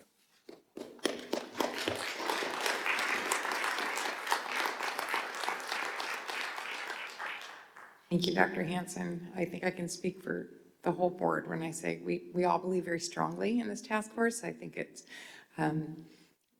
maybe a feeling of about time for some of it, because I don't think this is tolerable for anybody. I don't think anybody wants to see or believe that any one of our children is incapable of learning because of their situation. So I think we're all about trying to make our kids successful here and our families and our community as well. So I thank you a lot as a mom and a community member too.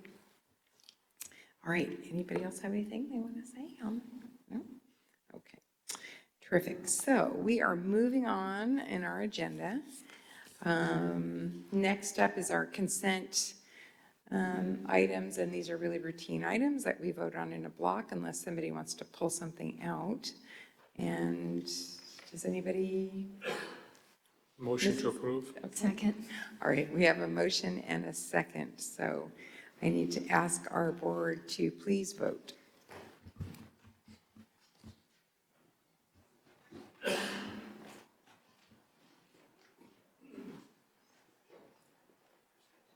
All right, that motion carries.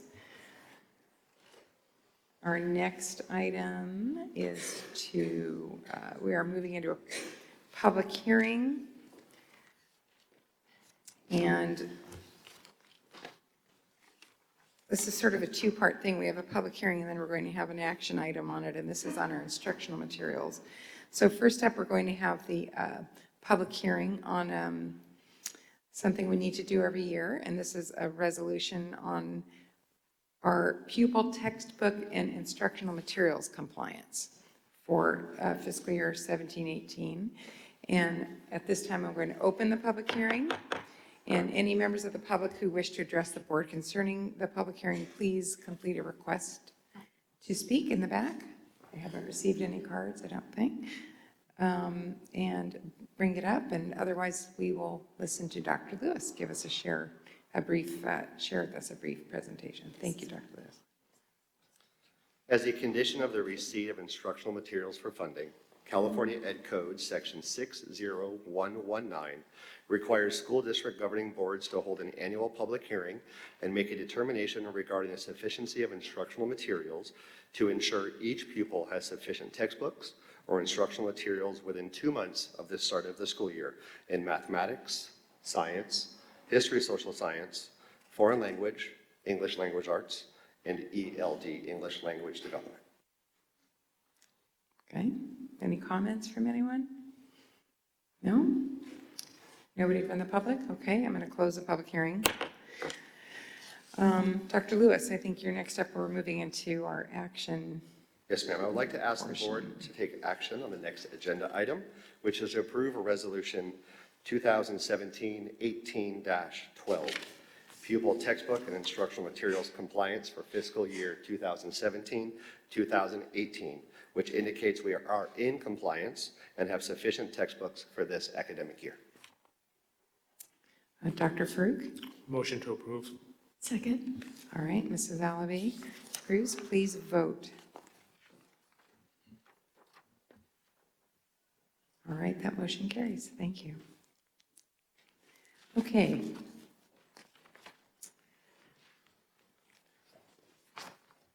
So the next portion of our meeting tonight, we're going to spend a little bit of time talking about our professional growth systems. And I think we're very eager to hear how things are going over in the facility you've been placed in, at least temporarily.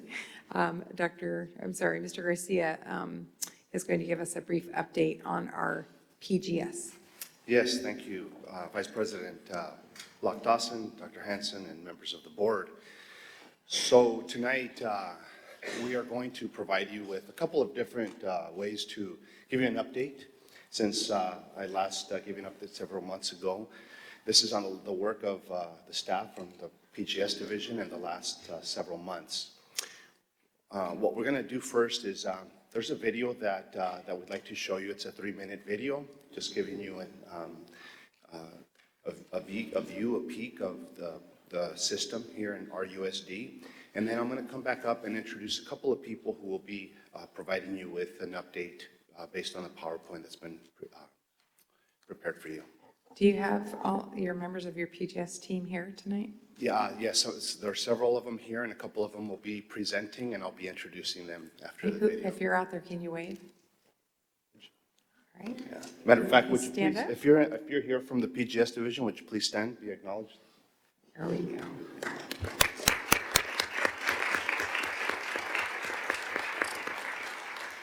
Thank you. So if we can show the video now. Yeah.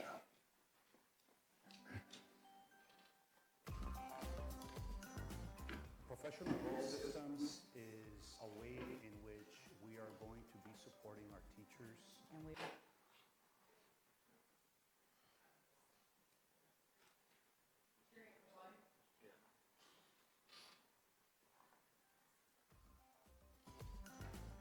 Professional growth systems is a way in which we are going to be supporting our teachers. And we are working with our interns, our induction candidates, and anyone who is new to Riverside Unified. In the past, when I've gone to a new school, it's been, here's your class, here are your keys, have a nice time. Our support teachers would be in there helping the team.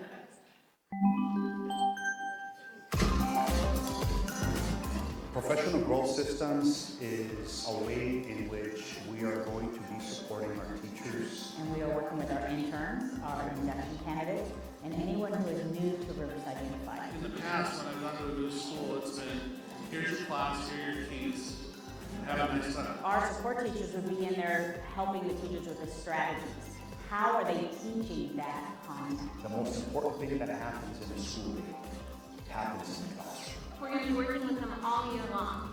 The frequency of our meetings with them is going to vary. Ms. Hicken, my coach who comes in regularly, she comes in and asks me, do you need any support? Do you need me to test some of your kids? They've given them strategies that then they've got to go back and see those strategies implemented. Some might need support in classroom management strategies, others might need support in questioning and engagement strategies, some might need help with planning. We send me resources all the time on questioning techniques and all kinds of stuff like that. It's a collaborative process. It's very personalized based on our teacher's needs. On one hand, you don't want to overwhelm the teacher, but at the same time, you have to throw that life vest out. If I'm struggling, if I feel like I'm sinking, she will come in right away and make sure I get the support I need. To empower every teacher that's coming to our USD to develop their style. And we have to be so careful to stand back and to allow them that growth. And teaching is a complex profession.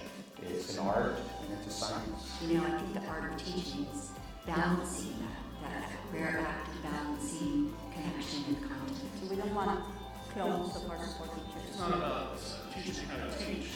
It's more about getting acclimated to the new district. This is something that was modeled after the work of Montgomery County Public Schools in Maryland. And they have years of support. They've been doing this for 15, 16 years now, and they have evidence-based research that will demonstrate how a new teacher with this type of support can have the same impact and student achievement as a veteran teacher. If I have a question about anything district-related or even, okay, back to school night's coming, what do I need to prep for that? We're investing a lot in our teachers, and so we need to make sure that we provide the support necessary for them to be successful. There's a reason we're in teaching. Our why is our kids, and we all hold on to that. It's why we exist as an institution, and it's what we have to contribute the most to when it comes to the broader society. When I got hired for this year, I was like, okay, I'm going to need all the support I can get.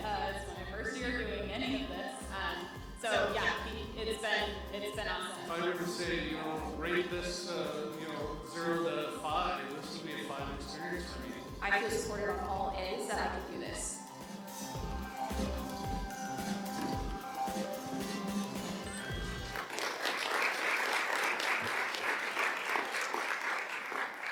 I want to, first of all, thank Robert Bledsoe and his team for doing an amazing job at just capturing the spirit, the excitement of this initiative that, as we all know, has been and continues to be just this great collaborative between our RCTA, Teachers Union, our district. Our 8 support teachers have been doing just an amazing job under the leadership of Haley Calhoun and Mariana Robles, Barb Leibold and Hans, preparing them as in terms of the induction capacity that our support teachers need to just be able to support all of the teachers that we're supporting this year. To give you some more details about that, I've invited our 2 lead support teachers to walk you through this PowerPoint and give you some testimonial as to the work that they've been doing. And so I'm going to ask Dave Watring and Ann Camacho, our 2 lead support teachers, to come on up and do that for you.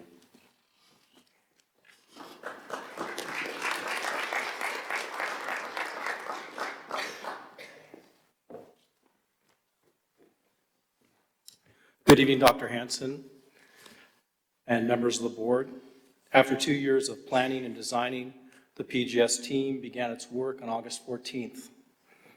During the 2 weeks prior to the start of the school year, we engaged in professional development designed to build a sense of team, align our work to the guide for instructional design, familiarize us with the tools and processes we were using in our work with our new teachers, and extending our understanding of RUSD schools and their surrounding communities. To that end, support teachers went on a bus tour arranged by Marta Nelson from Transportation and narrated by Haley Calhoun. And we went to all 38 school sites that we're servicing this year, and we're able to drive around the communities and see where it is we are going to be serving new teachers this year. Another highlight was a new teacher orientation on August 22nd. At this event, support teachers were introduced to and had the opportunity to work with their participating teachers. Lynn Carmody shared a few words in a video by Michael Jr. entitled, Know Your Why. Tim Martin shared about the unique collaboration between district and Riverside City Teachers Association.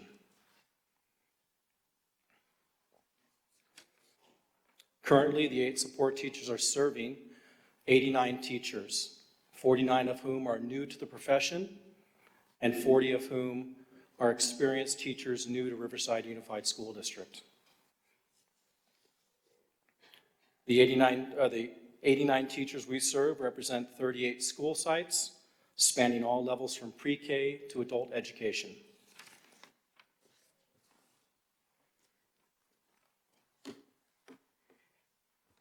Good evening, Dr. Hansen and esteemed board members. What you're looking at there are the faces of who this PGS Pioneer Journey is going to affect this year. As we met our PTs, we realized that there are a few key points that we wanted to remember as we moved forward. As support teachers, we have rosters, not caseloads. We have evidence, not paperwork. We have tools, not forms. And we are all still teachers. In these past 6 weeks, I have watched all of us mourn the loss of preparing our own classrooms for the start of a new year, while simultaneously helping new teachers set up their classrooms, borders and all. I've watched us stretch to understand a 60-plus page Danielson rubric and use our calibration tools only to drop them in a flash when a new school had to be evacuated for a fire. I am constantly amazed by my fellow coaches, their fluency and their knowledge of instructional practice, their commitment to learning the framework, their dedication to helping new teachers find their footing has been inspiring. And though there have been a few tears, there's been more laughter and camaraderie as I've watched how we have evolved in only a few short months, moving from supporting and teaching students to supporting and teaching teachers.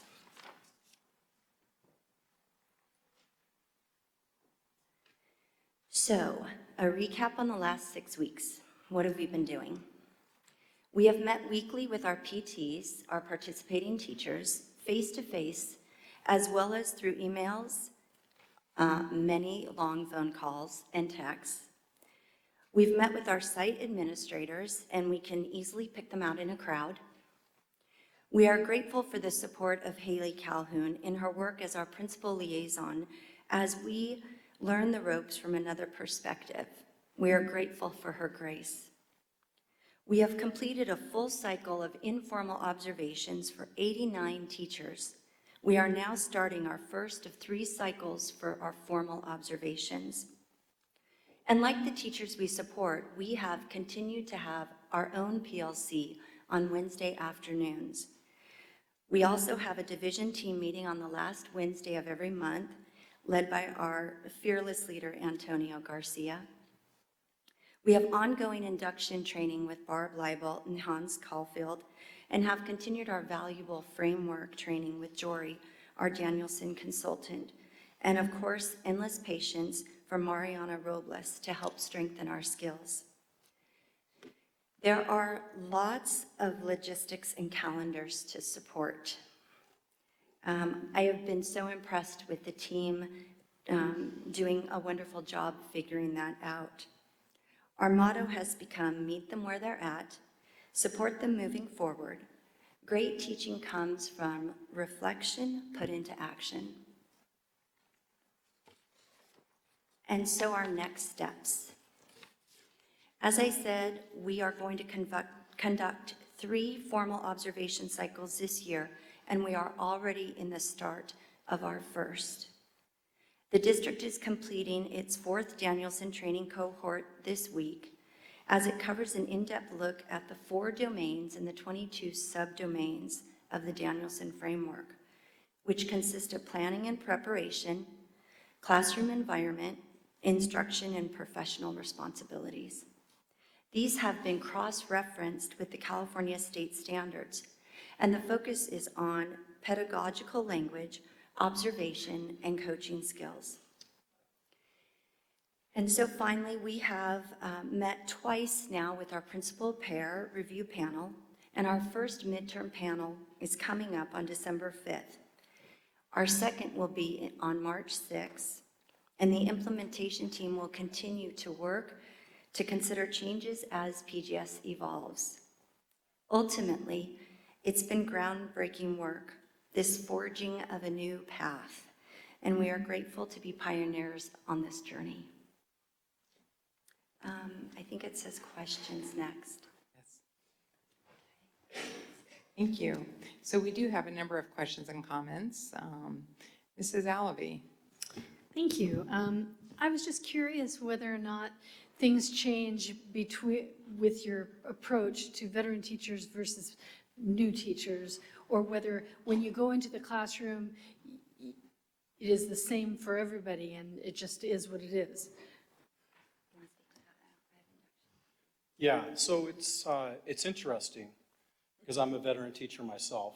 So this is my 29th year in education. So it's been a great way to look at teaching from multiple perspectives, from that of a brand new teacher. That's a different perspective than someone that brings experience to the table. So you do have to deal with them. It's a case by case. We personalize our support to those teachers to meet them where they're at, like Ann said, and to provide the support they need to move them forward in their practice so that there's a great teacher in front of every classroom in our district. That's our goal. Great. And in terms of veteran teachers and new teachers, what we are finding is that it really is a personalized learning experience, because veteran teachers sometimes have similar needs to new teachers as they move into a district, and as education continues to move forward with strategies, and the changes can be difficult.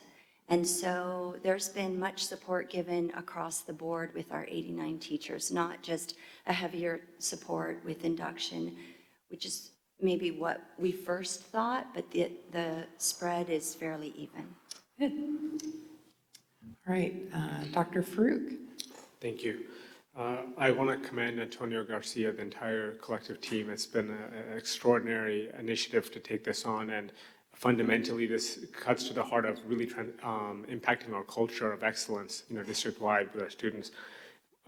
So I think the value of this is very important. So, but my question actually is, or suggestions slightly, is for Ms. Ibarra. Is this being incorporated in our recruitment for teachers? And if so, what kind of feedback are you getting in terms of how important this is for recruitment? But I want to emphasize, obviously, the overall value is very significant. I'm just curious about this specific thing also. Yes. This will be our first year where it has been a component that we can say is up and running. Last year in spring, we did use it as a recruitment tool in speaking of it as what it's going to be. So it did make a difference, but I don't think anyone really understood, well, what is it? And so now even with that video, as I was watching it, one of the things I thought is, well, that's something we can have streaming at our fair, at our activities that we do to be able to do that recruitment. And we will, as we look at that, most likely be incorporating and having different people attend with us to speak to what PGS looks like. So I don't know if that answered it. I'm sorry, if I can add just one other thing to what Ms. Ibarra just mentioned. I've also had the opportunity to meet with the deans of UCR Graduate School of Education and Cal Baptist School of Education, and also had an opportunity to address the student teachers at UC Riverside through the alumni mentor network that they have. That's actually coordinated by the president of the Alumni Association, Ken Oller, and was able to talk about the PGS and what we're doing to support teachers and have them consider that component of teacher support in addition to other factors that they may be looking at, such as salary and benefits and other things like that. Thank you. Any other questions or comments? Okay, thank you. Onward.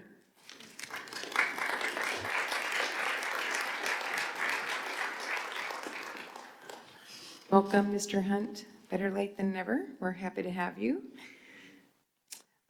Next item of business is that we've got another update on our STEM lottery. And Dr. Lewis, you're back. Hello. So, Dr. Lewis, would you like to talk to us about the neighborhood lottery? Yes, I would. Thank you.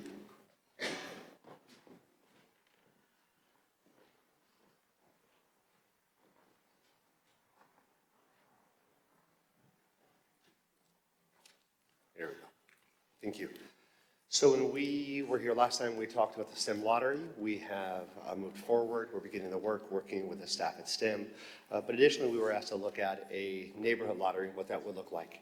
So we have partnered with Cooperative Strategies, gone back to look at all the data was included, and we're here with a recommendation this evening if it meets what the desire is. And I'll walk forward with what that is. So the first thing we looked at is within a proposal for a neighborhood lottery. Let me start here and then I'll go backwards. So what we looked at first is the complete boundary. So if you notice where the white box is lettering STEM, that is where Riverside STEM Academy is located.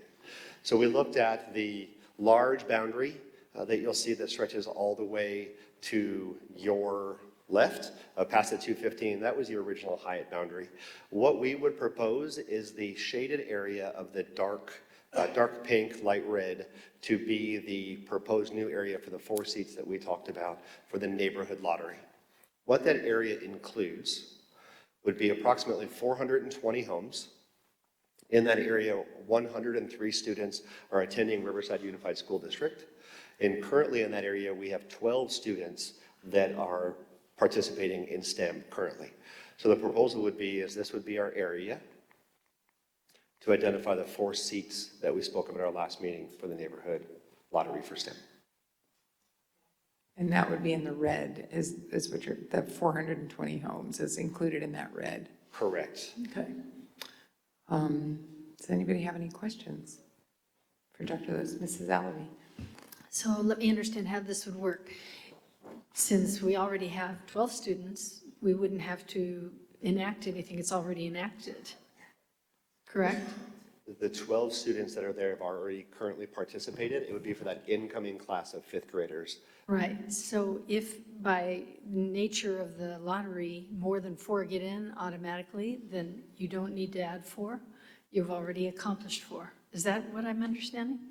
Mr. Walker. If I thinks he if I wants to may, say the something. design that was approved by the board is that 4 of each lottery year would be from the area of the STEM Academy. So the proposal is that out of the upcoming STEM Academy lottery, the 4 spots would be identified in that area that Dr. Ryan Lewis has identified in red.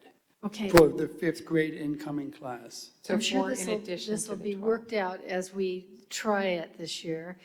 But your original idea is to hold the lotteries by high school. So this would be within the North High School area.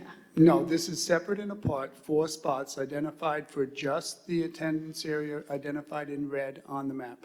Okay, apart from the Apart from the. North High School. Think along the lines of the 10 that are put aside for UCR and the 10 that are put aside for external inter-district transfers. We have 6 now. So 6 inter-district and 4 from this area. If we don't get 4 from that area, they go back into the inter-district. That was the direction of the board. Got it. Thank you. Okay, thank you. Mr. Hunt, did you have a comment? I saw your name was up. Just want to be sure that, so if I move into this area, I buy a home in this area, and I want my child to go to STEM, that can count. The fact that I live in this attendance area, I bypass the lottery, is that correct? No, you get 4 spots. There are the 4 seats that we will hold for that 5th grade lottery just for this attendance area. Okay, all right. That's good. Okay. Anybody, any other comments? All right, good work. Thank you very much. Appreciate that. Eager to see how that goes. All righty. So we come to the end of our board meeting tonight, and we've got board member comments. So I will start with Dr. Farouk. Thank you. It's great to see all the principals here and good work on all the work from the staff as well. Thank you. Is that it? That's your only comment tonight? I see. Okay. Michelle Bubos, would you like to have anything to say? So I'm actually enjoying study sessions more out of the board meetings I've come to. So do we. I really enjoy seeing the data and whatnot. For me, tonight, I took the SBAC last year, so every time I see those figures popping up on the screen, I just get flashbacks to taking that SBAC. And I remembered, and I think I told Dr. Hansen, I distinctly remembered taking the math section, and it was something totally different than what I expected, and it was so analytical, and it was more applied mathematics, and it was asking me, I think, to measure a man falling off a cliff or something like that. And it was such applied mathematics, and they weren't formulas that I had to regurgitate or anything like that. So I'd love to see curriculums and teaching styles adapting to more of that applied things so that students like me and my friends don't come out of the test saying, well, what was that? We have no idea what we just came out of. And I also hope that, seeing all this data is really interesting, seeing, our graduation rates and whatnot, but seeing a 90% or 95% graduation rate, well, what about those other 5%? What's happening with those other 5%? Why aren't they meeting our standards? So I really hope that we could take more time to analyze those other numbers too. Thank you. Thank you. Love to hear from you. Mrs. Alavi? Good points, Michelle. The first topic I wanted to bring to everyone's attention was actually brought to me by another teacher from another district, which has an ethnic studies class that is A to G approved. I know we have an ethnic studies class which is not A to G approved, and I would like to look into that and follow that through. And next, some of you might be aware that the STEM school was doing this think tank. It's this new hybrid social studies, English language, engineering, composite class, which is kind of interesting. And as part of that class, they're taking the students and they're going to elementary schools and teaching the elementary school students science. And I was forwarded this nice letter that's addressed to the STEM students who came from the STEM high school to Harrison. And it says, wow, your students exceeded our expectations.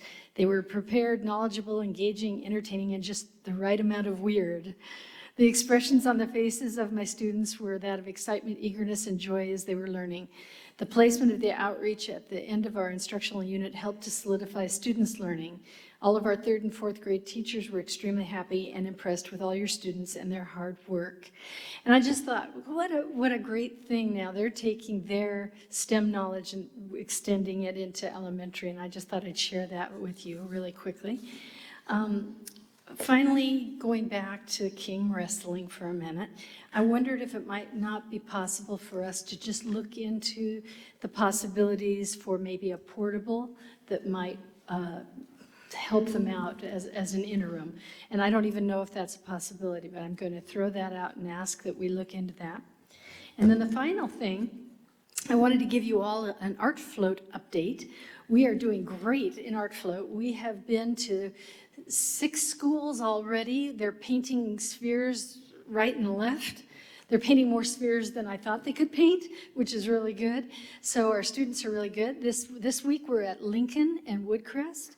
And I was over at Lincoln this morning watching them set up the spheres, and the kids were really into it. And I was really excited to see the Lincoln kids so excited about painting the spheres. Because I know the little kids are all into it because it's a big, giant ball, right? But to have the high school kids be just as excited was pretty fun. Also, I want you to know we're 1/3 of our way through underwriting all of the spheres, so we're off and running. Congratulations, that's great. Thanks to our CTA for help with all the paint, as well as Schools First. Thank you. Thank you, Mrs. Alavi, and thanks for taking that on. It's a very cool community project. I love it. Mr. Hunt, you only had a few moments with us, but I'm sure you have some comments. Well, thank you. Yeah. Well, first of all, if anybody from the Indio CHP shows up, I've been here the entire time. So Okay, got it. Been trying to get here. I'm sorry, I had a business appointment, and I had to. It's okay. From Sometimes. Scirocco here, I made it. I just want to say, I'm going to go back and watch your discussion and everything on SBAC. I was very impressed with Dr. Hansen showed me. And I think what it does for us as a board, and it's something personally, I've been looking for. I believe it is not just a reporting system. It needs to be a filter system for us here up at the dais. When Dr. Hansen and his cabinet bring us a new program, a new professional contract, what may, an expenditure, the question we need to ask is, great, how will this, and tell us how you intend for this to better the SBAC scores. How is this going to help what we're doing? And I mean that in a positive way, but whether that's middle college or it's the professional growth day that we just had, at Ramona and King, each one of these we need to look at and ask and hold it up against this prism to see how it's affecting. And I think it will make us a better management organization to do that. And lastly, I'm glad Mrs. Alavi brought up the King wrestling. I think it is something we need to address. I did ask Mr. San Martin if we could look into a sprung building, which a lot of colleges and folks use. I know when I helped CBU put together their first wrestling practice facility, it wasn't much wider than a couple of doubles. So they do it. It has a lot to do with the cleanliness and the health and all, but thank you for bringing that up. And thank you. Thank you, Mr. Hunt. The only thing I have to say is it was a very busy, it seems like it's a lot going on the past couple weeks, but just a couple highlights I wanted to bring up. Long Night of Arts and Innovation. I know RUSD had a presence there. I know Ms. Salavi, you were there with your giant spheres. And I know I saw several other folks there too. And I also wanted to give recognition to one of our teachers, Miss Sherry Harris at Arlington High School, was honored by the Rivers and Lands Conservancy on Thursday night for her efforts at Envirothon. I don't know how many times she's gone on to nationals, But they did indeed win an international competition at some point, and I did not know that, but she's been a tremendous force there. And I think that was all I had I wanted to bring up today. Oh, okay. Why don't you say so, Dr. Hanson? Thank you, Mrs. Lockdawson. Just a reminder to all of us that next Thursday, a week from this Thursday at the Convention Center, is our second annual State of the District. And I know that we've sent out hundreds of invitations, and the team's been working hard, and we really look forward to sharing with the community all the great work that we're doing here in RUSD. But that's next Thursday at the Convention Center, and that'll be a luncheon. Thank you. And also, I did want to thank our fantastic staff, everybody out there, which I could call you all out by name. But something I love as a board member, and I think my other board members feel the same way, is we bring up problems, we bring up issues, and you bring us solutions. And the solutions always have the student at the center. And as a mom and a board member, those things are very important to me. So I really want to thank you, Dr. Hanson, for leading your team and not making it all about numbers either, but also making it about the whole employee and the whole student. So that's very important. I think we're doing great things here at RUSD, so thank you. In fact, I think you should give yourself a hand. And with that, I do want to close tonight in honor of the memory of Angela Gomez. Some of you may have known her. She died at the music festival shooting in Las Vegas. She was a Poly High School alumni who graduated with my daughter in 2015 and was currently enrolled at Riverside City College. She's working on her nursing degree. Our hearts and our love goes out to her parents and her family and all of her friends. So the least we can do tonight, I think, is close in her honor. So I would like to thank you all for coming tonight, and thanks for putting up with my ineptness on the mic. So thanks. We're adjourned.